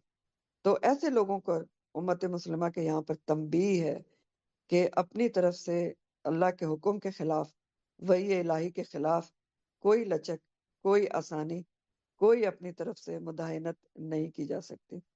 اگر دین کے مقابلے میں کوئی بھی لچک دکھائی گئی تو پھر وہ اللہ کی پکڑ میں آ سکتا ہے، ٹھیک ہے۔ یہ یہاں پر امت کو تنبیہ ہے۔ تو بہرحال آگے اللہ تعالیٰ فرماتے ہیں جی، وَإِن كَادُوا، اور بے شک وہ قریب تھے کہ لِيَسْتَفِزُّونَكَ، کہ وہ قدم اکھاڑ دیں آپ کے، من الارض، زمین سے۔ کیوں قدم اکھاڑ دیں آپ کے زمین سے؟ لِيُخْرِجُوكَ، تاکہ وہ نکال دیں آپ کو، منہا، اس سے۔ کہاں؟ زمین سے نکال دیں، زمین سے مراد مکہ ہے۔ وَإِذَنْ، اور تب، لا یلبسون، نہیں وہ ٹھہرتے، خلافک، آپ کے پیچھے، الا قلیلا، مگر بہت تھوڑا سا۔ الفاظ دیکھیں سوری،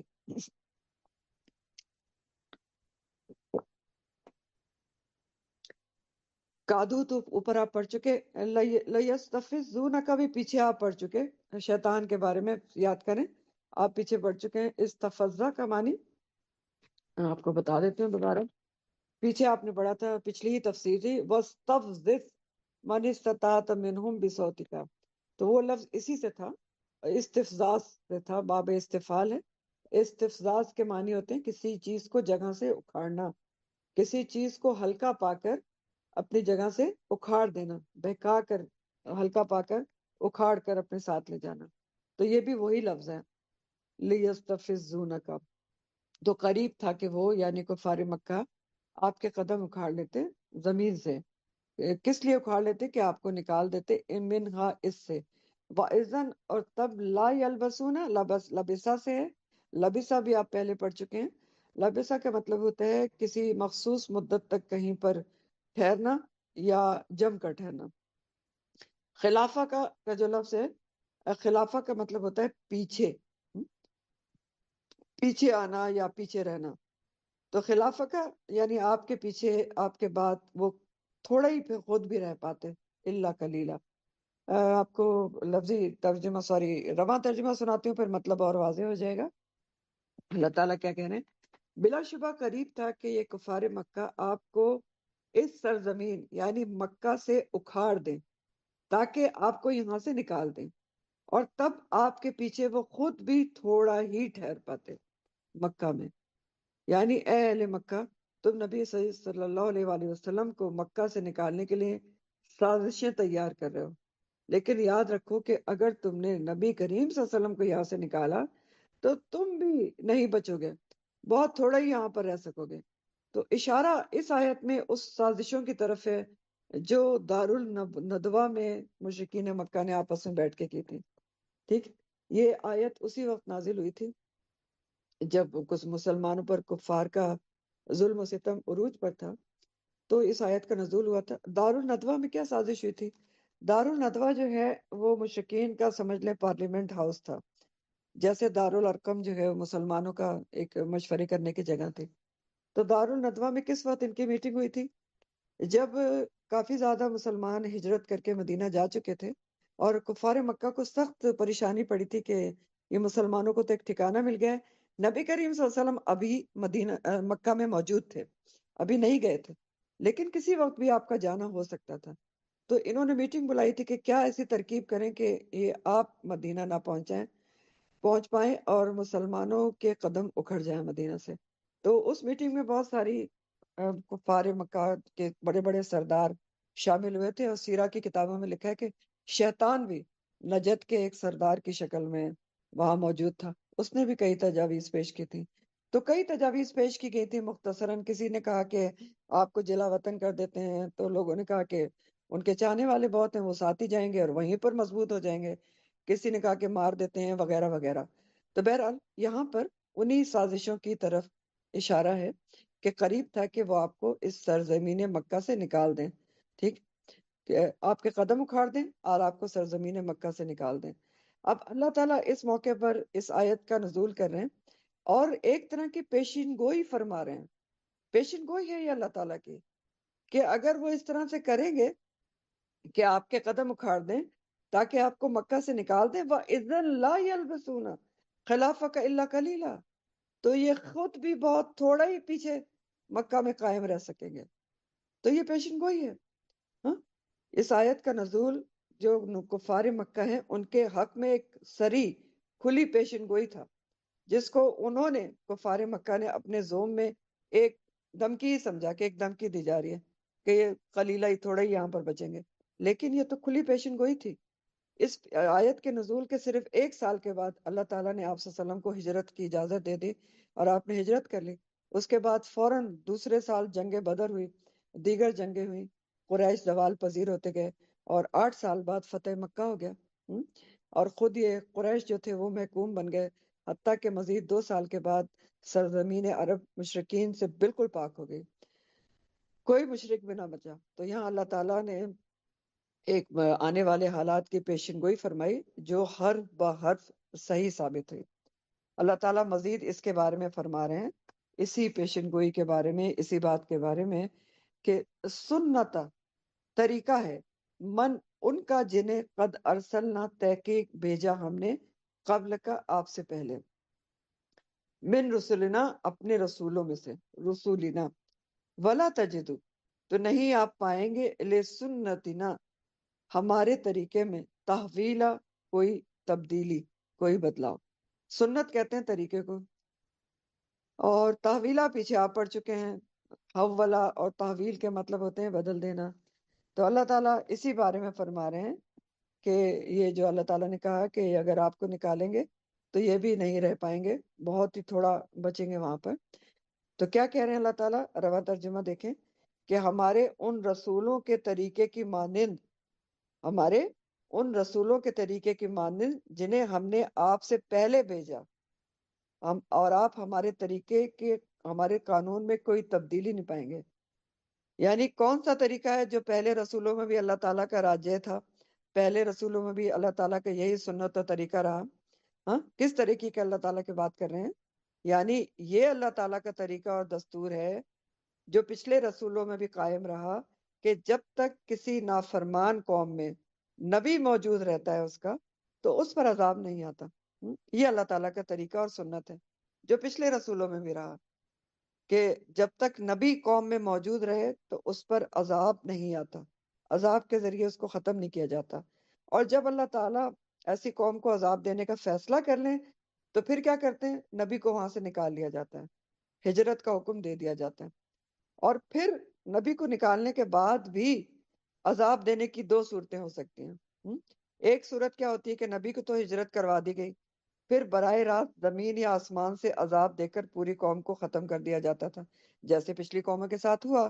قوم سمود، قوم عاد، قوم لوط، سب کے ساتھ کیا ہوا؟ انبیاء کو نکال لیا گیا، ہجرت کروا دی، اس کے بعد ان پر آسمان سے زمین سے عذاب آ گیا. دوسرا طریقہ کیا ہوتا ہے کہ نبی کو ہجرت کروانے کے بعد کہ اللہ تعالیٰ سوری نبی اور اس کے ساتھیوں کے ہاتھوں وہ جو ظالم قوم ہوتی ہے اس کو پٹوا دے، اس کو زیر کر دے، اس کو محکوم کر دے، یا کسی اور قوم کے ہاتھوں اس کو پٹوا دے. تو کسی قوم کے ہاتھوں پٹوانے کی مثال آپ بنی اسرائیل سے لے سکتے ہیں کہ بنی اسرائیل کی شامت کس کے ہاتھوں لائی گئی تھی؟ بخت نصر کے ہاتھوں. اور یہاں پر کفار مکہ کی شامت کس کے ہاتھوں آئی تھی؟ خود مسلمانوں کے ہاتھوں. نبی کریم صلی اللہ علیہ وسلم کی ہجرت کروا دی گئی، اور اس کے بعد کیا ہوا کہ سب سے پہلے تو بدر ہوئی، اور اسی میں کفار مکہ کے وہ شدید پٹائی، اور 70 سردار مارے گئے، اور 70 جو ہے وہ قیدی بن گئے. تو اس طریقے کو اللہ تعالیٰ کہہ رہے ہیں کہ سنت طریقہ ہے ہمارا جو پچھلے رسولوں میں بھی تھا آپ سے پہلے، اور آپ اس سنت، اس طریقے میں کوئی تبدیلی نہیں پائیں گے کہ ہم عذاب جب لاتے ہیں جب نبی کو ہجرت کروا لیتے ہیں. اور ایسے ہی کیا گیا نبی کریم صلی اللہ علیہ وآلہ وسلم کے ساتھ بھی. پھر آگے اللہ تعالیٰ فرماتے ہیں، نماز کا ذکر ہے اور کیوں ہے یہ بھی ابھی پڑھتے ہیں. اقم الصلاۃ، اقم قائم کرو، امر کا صیغہ ہے، قائم کرو نماز کو، لدلوک الشمسی سورج کے ڈھلنے کے وقت، الا غسق اللیل اندھیرے تک رات کے، وقرآن الفجر اور قرآن فجر کا بھی، ان بے شک قرآن الفجری قرآن فجر کا، کانا مشہودہ ہے حاضر کیا گیا.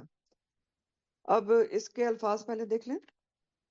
دلوک کا لفظ ہے سب سے پہلے، لدلوک الشمس. دلوک کا لفظ ہے خاص سورج کے ڈھلنے یا سورج کے غروب ہونے کے لیے استعمال ہوتا ہے. یہ سارے مفسرین کی رائے ہے کہ یا سورج کے ڈھلنے یا سورج کے غروب ہونے کے لیے دلوک کا لفظ استعمال ہوتا ہے. غسق کا جو لفظ ہے، غسخن کہتے ہیں اندھیرے کو، اور غسقتن کہتے ہیں تاریک رات کو، تاریک رات. تو خاص طور پر رات کے ابتدائی حصے کو غسقن کہتے ہیں، غسقتن کہتے ہیں، غسقن کہتے ہیں. جیسے شفق جب غائب ہو جاتی ہے اس کے بعد جب رات کا حصہ جو شروع ہوتا ہے تو اس کو غسق کہا جاتا ہے، غسقتن. تو غسق اللیل. اور مشہودہ کا لفظ، جی مشہودہ کا لفظ جو ہے شہادت سے، گواہی سے، حاضر ہونے سے ہے، اور اسم مفعول ہے. ٹھیک ہے، حاضر کیا گیا یا مشاہدہ کیا گیا، دونوں معنی ہو سکتے ہیں. مشہودہ حاضر کیا وقت وہ وقت ہے، حاضری کا وقت ہے وہ وقت ہے جس میں حاضری ہوتی ہے، یا وہ وقت ہے جس کا مشاہدہ کیا جاتا ہے. مشہودہ کے سارے معنی ہیں. آیت پڑھتے ہیں، رواں ترجمہ ہے. اللہ تعالیٰ فرماتے ہیں، سورج ڈھلنے سے لے کر رات کے اندھیرے تک نماز قائم کیجئے، اور فجر کے وقت کا قرآن بھی قائم کیجئے. ٹھیک ہے، انڈر بریکٹ لکھ لیں. سورج ڈھلنے سے لے کر رات کے اندھیرے تک نماز قائم کیجئے، اور فجر کے وقت کا قرآن بھی انڈر بریکٹ لکھیں قائم کیجئے. بے شک فجر کے وقت کا قرآن حاضر ہونے کا وقت ہے. کس کے حاضر ہونے کا وقت ہے؟ فرشتوں کے حاضر ہونے کا وقت ہے. تو اقم الصلاۃ لدلوک الشمس الی غسق اللیل وقرآن الفجر، سورج ڈلنے سے لے کر رات کے اندھیرے تک نماز قائم کیجئے، اور فجر کے وقت کا قرآن بھی قائم کیجئے۔ تو حکم دیا جا رہا ہے، اقم الصلاۃ کا حکم ہے کہ نماز قائم کرو۔ تو نماز کا ذکر کیوں آ گیا؟ ذکر تو کچھ اور چل رہے تھے، ہاں، نبی کریم صلی اللہ علیہ وسلم کے ثابت قدم رہنے کا ذکر چل رہا تھا، آپ کے پر مشکل مصیبتوں کا ذکر چل رہا تھا۔ تو نماز کا ایک دم سے ذکر کیوں آیا ہے؟ اس لیے آیا ہے کیونکہ ہر مشکل مصیبت میں ہمت اور استقلال کون عطا کرتی ہے؟ نماز عطا کرتی ہے۔ سورہ البقرہ میں بھی اللہ تعالیٰ نے فرمایا تھا کہ وَاسْتَعِینُوا بِالصَّبْرِ وَالصَّلَاةِ، کہ مشکل اور مصیبت میں کس سے مدد حاصل کرو؟ صبر اور نماز سے۔ تو نماز ہی وہ چیز ہے جو انسان کے قدم جماتی ہے مشکلات میں، اللہ کی مدد آتی ہے، اور پھر یہ کہ شیطان سے بچانے والی، شیطان کے وار سے بچانے والی بھی نمازی ہے، ثابت قدم رکھنے والی بھی نماز ہے جو مشکل مصیبت میں انسان کو ثابت قدم رکھتی ہے۔ تو بہرحال نبی کریم صلی اللہ علیہ وسلم کے ذریعے تمام امت کو یہ سبق دیا جا رہا ہے کہ جب مشکل مصیبت ہو تو پھر آپ کیا کریں؟ نماز قائم کریں۔ اور نماز کا یہ حکم عام ہے، نماز کے قائم کرنے کا حکم یہاں پر دیا جا رہا ہے 5 وقت کی نماز کا، کہ نماز پڑھیں۔ پانچوں وقت کی نماز کا یہاں پر ذکر ہے۔ ابھی آپ اس کو سمجھ لیں گے، کب سے کب تک پڑھیں، نماز کو قائم کریں؟ سورج کے ڈھلنے سے لے کر رات کے اندھیرے تک نماز پڑھیں، اور فجر کے وقت بھی قرآن پڑھنے کا اہتمام کریں، یعنی نماز پڑھنے کا اہتمام کریں، نماز پڑھیں فجر کے وقت بھی۔ کیوں؟ کیونکہ فجر کا وقت قرآن پڑھنا گواہی دیا جاتا ہے، فرشتوں کی گواہی ہوتی ہے اس وقت قرآن پڑھنے کی، فرشتوں کی حاضری کا وقت ہوتا ہے، حاضر کیا ہوا وقت ہے۔ 5 نمازیں جو ہیں آپ کو معلوم ہے کہ معراج کے موقع پر فرض ہوئی تھی، یہاں پر انہی 5 نمازوں کے اوقات کی طرف اشارہ ہے۔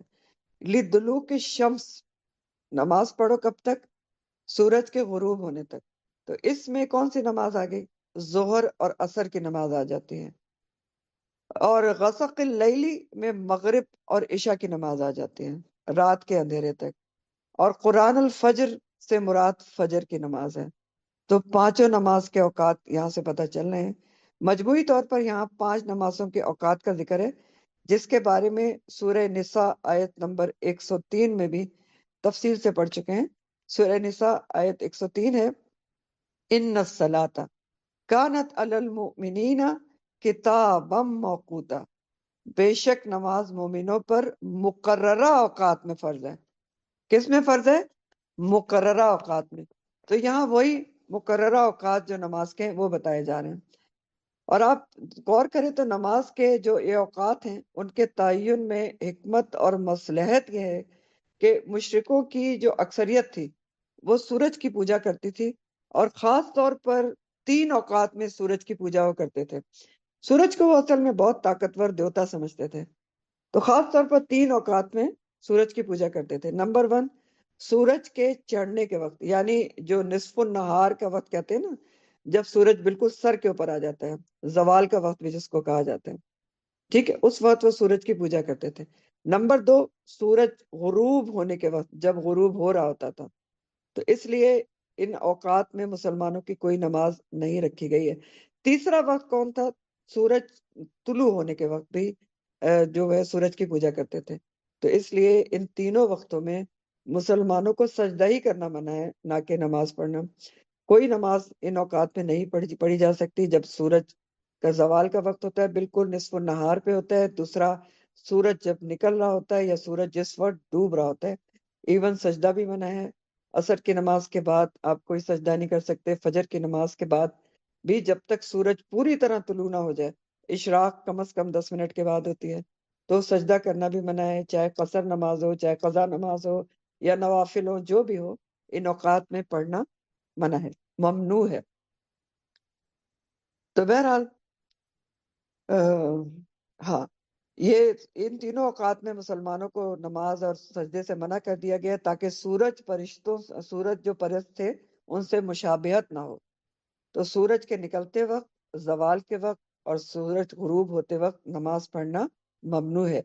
وقرآن الفجر، اور قرآن فجر کو بھی قائم کریں۔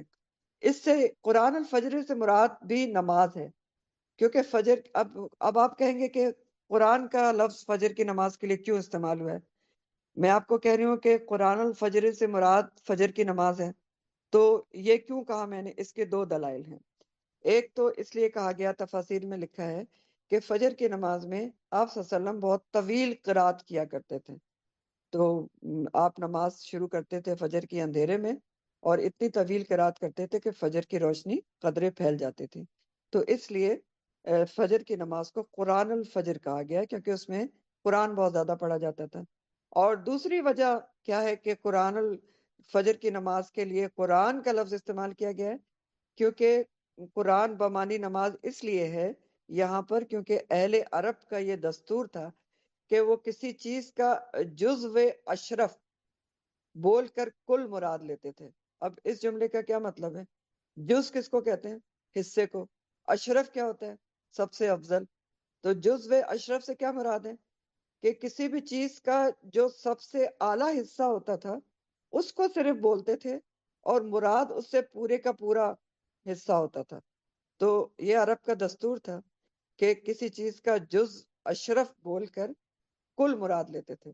تو اسی دستور کے مطابق یہاں قرآن کا لفظ آیا ہے، کیونکہ قرآن نماز کی کوئی بھی ایسی رکعت نہیں جس میں آپ قرآن نہ پڑھتے ہوں۔ کم از کم سورہ فاتحہ ضرور پڑھی جاتی ہے۔ تو قرآن کیا ہے؟ نماز کا جزو اشرف ہے۔ تو اس لیے یہاں پر قرآن الفجر کا لفظ آیا ہے کہ جزو اشرف بول کے اور نماز مراد لی گئی ہے۔ اب اسی طرح اور بھی مثالیں ہیں، جیسے اگر قرآن میں رکوع کرنے کی بات آتی ہے کہ ورکعی مع الراکعین، تو اس سے مطلب کیا ہوتا ہے؟ کہ نماز پڑھیں۔ تو ایک جز بولا جاتا ہے نماز کا کہ رکوع کرو، لیکن مراد کیا ہوتی ہے؟ پوری نماز ہوتی ہے۔ تو اسی طرح یہاں پر بھی قرآن الفجر سے مراد فجر کی نماز ہے، اتنا ضرور یاد رکھیں۔ اس کی دو میں نے آپ کو دلائل بتائے۔ ایک تو نبی کریم صلی اللہ علیہ وسلم فجر کی نماز میں طویل قرات کرتے تھے، قرآن بہت پڑھتے تھے، اس لیے قرآن الفجر کہا گیا۔ دوسرا یہ کہ عرب کا یہ دستور تھا کہ وہ جزو اشرف کسی چیز کا بول کر کل مراد لیتے تھے۔ تو قرآن جو ہے وہ نماز کا جزو اشرف ہے، کیونکہ کوئی بھی نماز قرآن کی قرات کے بغیر تو ہوتی نہیں۔ کم از کم سورہ فاتحہ آپ ضرور پڑھتے ہیں، جس کو قرآن العظیم اور سبع من المثانی بھی کہا گیا ہے۔ تو کہا جا رہا ہے کہ فجر کی نماز بھی ضرور قائم کریں، ضرور پڑھیں، فجر کے ٹائم پر بھی نماز پڑھیں، کیونکہ ان قرآن الفجری کان مشہودا، بے شک فجر کے وقت کا قرآن فرشتوں کے حاضر ہونے کا وقت ہے، مشہودہ ہے، فرشتوں کی حاضری کا وقت ہے، یا یہ وہ وقت ہے جس کا مشاہدہ کیا جاتا ہے۔ تو اس آیت کے ٹکڑے کے دو معنی کیے گئے ہیں، وہ دونوں بھی بہت اچھے طریقے سے سمجھنے سے تعلق رکھتے ہیں۔ کون سے ٹکڑے کے؟ کہ ان قرآن الفجری کانا مشہودہ، بے شک فجر کے وقت کا قرآن یا نماز وہ مشاہدہ کیا جاتا ہے، حاضری کا وقت ہے۔ دونوں معنی ہے اس کے۔ تو دو معنی ہے اس کے۔ نمبر پہلا معنی کیا ہے؟ کہ فجر کے وقت قرآن پڑھنے کی ترغیب دی جا رہی ہے کہ نماز فجر تو پڑھیں، ضرور پڑھیں، لیکن اس وقت قرآن کی تلاوت بھی ضرور کریں۔ کیوں؟ کیونکہ اس وقت دل و دماغ حاضر ہوتا ہے، بہت بہت فریش وقت ہوتا ہے۔ اور دوسرا معنی کیا ہے قرآن الفجری کا نا مشہودہ؟ کہ یہ وہ وقت ہے جس کا مشاہدہ کیا جاتا ہے، یا حاضری کا وقت ہے۔ دوسرا معنی یہ ہے کہ اس وقت فرشتوں کی حاضری ہوتی ہے، فجر کے وقت اور عصر کے وقت، جیسا کہ حدیث سے ثابت ہے، اور حدیث صحیح ہے ان کی ہے، بخاری میں بھی ہے اور مسلم میں بھی ہے۔ سیدنا ابو ہریرہ سے روایت ہے کہ رسول اللہ صلی اللہ علیہ وسلم نے فرمایا، رات کے فرشتے اور دن کے فرشتے ایک دوسرے کے پیچھے تمہارے درمیان آتے ہیں۔ رات اور دن کے فرشتے کون سے؟ یہ جو آپ کے دائیں بائیں بیٹھے ہوئے ہیں، منکر نکیر، سوری یہ کرامن کاتبین، جو لکھ رہے ہیں سارا آپ کے اعمال کو لکھ رہے ہیں، تو ان کی ڈیوٹی تبدیل ہوتی ہے۔ کس وقت تبدیل ہوتی ہے؟ فجر اور عصر کے وقت تبدیل ہوتی ہے۔ تو حدیث کیا ہے کہ رات کے فرشتے اور دن کے فرشتے ایک دوسرے کے پیچھے تمہارے درمیان آتے ہیں، اور فجر کی نماز اور عصر کی نماز کے وقت وہ اکٹھے ہو جاتے ہیں۔ سوری، اکٹھے ہو جاتے ہیں، یعنی جب دوسرے ایک آ رہے ہوتے ہیں اور ایک جا رہے ہوتے ہیں، تو ہینڈنگ اوور ٹیکنگ اوور بھی تو ہوتی ہے نا، جیسے جب بھی ڈیوٹی تبدیل ہوتی ہے تو ایک دوسرے کو بتایا جاتا ہے۔ تو بہرحال اکٹھے ہو جاتے ہیں۔ پھر جنہوں نے تمہارے درمیان رات گزاری ہوتی ہے تو وہ اوپر چلے جاتے ہیں، ان سے ان کا رب پوچھتا ہے، حالانکہ وہ ان سے زیادہ جانتا ہے، کہ تم نے میرے بندوں کو کس حال میں چھوڑا؟ تو وہ جواب دیتے ہیں کہ ہم انہیں اس حالت میں چھوڑ کر آئے ہیں کہ وہ نماز پڑھ رہے تھے، اور ہم ان کے پاس کل عصر کے وقت اس حالت میں پہنچے تھے کہ وہ نماز پڑھ رہے تھے۔ ٹھیک، تو یہ حدیث ہے جو دونوں میں موجود ہے۔ پھر اسی طرح ایک اور حدیث ہے، سیدنا ابو ہریرہ سے روایت ہے۔ اب جو پچھلی حدیث میں نے آپ کو سنائی، اس سے کیا ثابت ہوا کہ فجر کا وقت کانا مشہودہ کیسے ہے؟ کہ اس وقت فرشتوں کی حاضری ہوتی ہے اور عصر کے وقت بھی ہوتی ہے، تو اس وقت قرآن پڑھنا بھی ظاہر ہے مشہود کیا جائے گا، شہادت دیں گے، اور نماز کا پڑھنا بھی مشہود کیا جائے گا، شہادت دیں گے جا کے فرشتے کہ وہ نماز پڑھ رہا تھا، وہ قرآن پڑھ رہا تھا، جب گئے تھے تب بھی پڑھ رہا تھا، اور جب چھوڑ کے آئے تب بھی یہی کچھ ہو رہا تھا، تو گواہی تو ہو گئی، کانا مشہودہ۔ پھر اسی طرح دوسری حدیث ہے، اور یہ حدیث بھی صحیح بخاری کی ہے، سیدنا ابو ہریرہ سے روایت ہے کہ آپ صلی اللہ علیہ وسلم نے فرمایا کہ جماعت سے نماز اکیلے پڑھنے سے 25 درجہ بہتر ہے۔ جماعت سے نماز پڑھنا مردوں کا اکیلے نماز پڑھنے سے 25 گنا زیادہ بہتر ہے، اور رات اور دن کے فرشتے فجر کی نماز میں جمع ہوتے ہیں۔ پھر ابو ہریرہ رضی اللہ تعالیٰ عنہ نے فرمایا کہ اگر تم پڑھنا چاہو تو سورہ بنی اسرائیل کی یہ آیت پڑھو، ان قرآن الفجر کان مشہودا، یعنی فجر میں قرآن پاک کی تلاوت پر فرشتے حاضر ہوتے ہیں، صحیح بخاری۔ تو اب یہ حدیث بھی کیا ثابت کری، کیا پتہ چل رہا ہے اس حدیث سے بھی کہ قرآن فجر سے مراد کیا ہے؟ فجر کی نماز ہے، کیونکہ نبی کریم صلی اللہ علیہ وسلم نے فرمایا کہ اکیلے نماز پڑھنے سے جو جماعت کی نماز ہے 25 گنا بہتر ہے، اور نبی کریم صلی اللہ علیہ وسلم نے فرمایا کہ دن اور رات کے فرشتے فجر کی نماز میں جمع ہوتے ہیں۔ ابو ہریرہ کہہ رہے ہیں کہ اگر تم پڑھنا چاہو اس کی تصدیق میں تو بنی اسرائیل کی یہ آیت پڑھ لو، کہ ان قرآن الفجر کانا مشہودہ۔ تو کیا پتہ چلا کہ قرآن الفجر سے مراد فجر کی نماز ہے، اور فجر اور عصر کا وقت فرشتوں کے اجتماع کا وقت ہے، اور فجر کی نماز کے وقت قرآن تھوڑا بہت ضرور پڑھنا چاہیے، کیونکہ کانا مشہودہ شہادت دی جاتی ہے، نماز کی بھی اور قرآن کی بھی، دونوں معنی ہے نا۔ بیسک معنی یہی ہے کہ نماز فجر مراد ہے، لیکن مفسرین نے اس سے مراد ایک اور دوسرا بھی لیا ہے کہ قرآن ویسے تلاوت بھی ضرور کرنا چاہیے، کیونکہ اس وقت فرشتے ابھی موجود ہیں نا دونوں وقت کے۔ آپ قرآن پڑھیں گے تو ایک تو آپ فریش ہوتے ہیں، اچھی طریقے سے سمجھ میں آئے گا، دوسرے اس کی گواہی دی جائے گی، تو ضرور پڑھنا چاہیے۔ تھوڑی آواز کے ساتھ تلاوت کریں اور امیجن کریں کہ فرشتے حاضر ہیں۔ ان قرآن الفجر کان مشہودا۔ سورہ ہود میں بھی نماز کے اوقات بتائے گئے ہیں۔ سورہ ہود کی آیت ہے 114، وَأَقِمِ الصَّلَاةَ طَرْفِيَ النَّهَارِ وَزُلَفًا مِّنَ اللَّيْلِ إِنَّ الْحَسَنَاتِ يُذْهِبْنَ السَّيِّئَاتِ ذَلِكَ ذِكْرَى لِلذَّاكِرِينَ۔ اور آپ دن کی دونوں طرفوں میں یعنی صبح اور شام اور رات کی کچھ گھڑیوں میں نماز قائم کریں، اور بے شک نیکیاں برائیوں کو لے جاتی ہیں، یہ اللہ کا ذکر کرنے والوں کے لیے نصیحت ہے۔ سورہ ہود 114۔ سورہ بنی اسرائیل کی یہ آیت اور سورہ ہود کی آیت 114 یہ دونوں نماز کے اوقات کے بارے میں بتاتی ہیں۔ پھر نماز کے اوقات احادیث سے بھی پتہ چلتے ہیں۔ سیدنا عبداللہ بن عمرو بن عاص سے روایت ہے کہ رسول اللہ صلی اللہ علیہ وسلم نے نمازوں کے اوقات کے بارے میں پوچھا گیا تو آپ نے فرمایا، فجر کی نماز کا وقت اس وقت تک ہے جب تک سورج کا پہلا کنارہ نہ نکلے۔ ظہر کا وقت وہ ہے جب سورج آسمان کے درمیان سے مغرب کی طرف ڈھل جائے، یعنی زوال کا وقت ختم ہو جائے، جو ابھی آپ کو بتایا نا، نصف النہار، تھوڑا سا مغرب کی طرف ڈھل جائے۔ اور کب تک رہتا ہے ظہر کا وقت؟ جب تک عصر کا وقت شروع نہ ہو جائے۔ پھر عصر کی نماز کا وقت وہ ہے جب تک سورج زرد نہ ہو جائے اور اس کا غروب ہونے والا کنارہ ڈوبنے لگے۔ مغرب کی نماز کا وقت تب ہے جب سورج غروب ہو جائے، جو سرخی غائب ہونے تک رہتا ہے۔ مغرب کی نماز کا وقت کب ہے؟ کہ جب سورج غروب ہو جائے گا تو نماز کا وقت ختم ہو جائے گا، ٹھیک ہے۔ اور مغرب کا وقت کب تک رہتا ہے؟ جو سرخی غائب ہونے تک رہتا ہے، یعنی مغرب کب ہوتی ہے؟ سورج غروب ہو گیا، اس کے بعد ایک شفق کی سرخی ہوتی ہے آپ کی، تو جب تک وہ سرخی رہتی ہے جب تک مغرب کی نماز پڑھی جا سکتی ہے، اور بہت تھوڑی دیر وہ رہتی ہے، تو اس لیے مغرب کا ٹائم کم ہوتا ہے۔ تو جب وہ سرخی غائب ہو جائے تو مغرب کا ٹائم ختم ہو جاتا ہے، اور عشاء کی نماز کا وقت آدھی رات تک ہے۔ یہ صحیح مسلم کی حدیث ہے، اور بہت ہی غور طلب ہے کہ ہمارے معاشرے میں یہ کانسیپٹ پایا جاتا ہے کہ شاید عشاء کا وقت ساری رات رہتا ہے۔ کبھی بھی پڑھ لو، حدیث آپ کے سامنے ہے، بتا رہی ہے کہ عشاء کا وقت آدھی رات تک رہتا ہے۔ تو آدھی رات آپ کیسے لیتے ہیں کہ آپ مغرب کا جو ٹائم ہے آج کل کا اس کو دیکھیں اور فجر کے ٹائم کو دیکھیں، تو جتنے گھنٹے بنتے ہیں اس کو آدھا کریں، تو آدھے گھنٹوں کے بعد جو وقت بنتا ہے اپروکسیمیٹلی 12 بجے رات، 11:30، 12:15 کچھ ایسا بنتا ہے۔ تو عشاء کا ٹائم اس تک رہتا ہے، آدھی رات تک رہتا ہے، کیونکہ آدھی رات کے بعد تہجد کا ٹائم شروع ہو جاتا ہے۔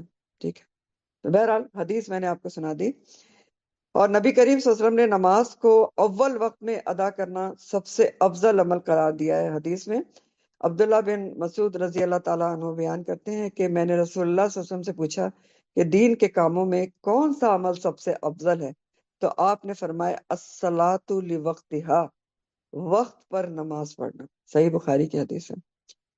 تو آج کی تفسیر یہیں تک ہے۔ میں نے اگلی آیت کو اس لیے نہیں لیا کہ اس میں نماز تہجد کا ذکر ہے، اور بہت اہم نماز ہے اور بہت تفصیل سے اس کا ذکر ہے، تو میں چاہتی ہوں کہ وہ فریش ذہن کے ساتھ سنا جائے اور سمجھا جائے، اور تہجد کے اوپر زیادہ لوگ موٹیویٹ ہو سکیں۔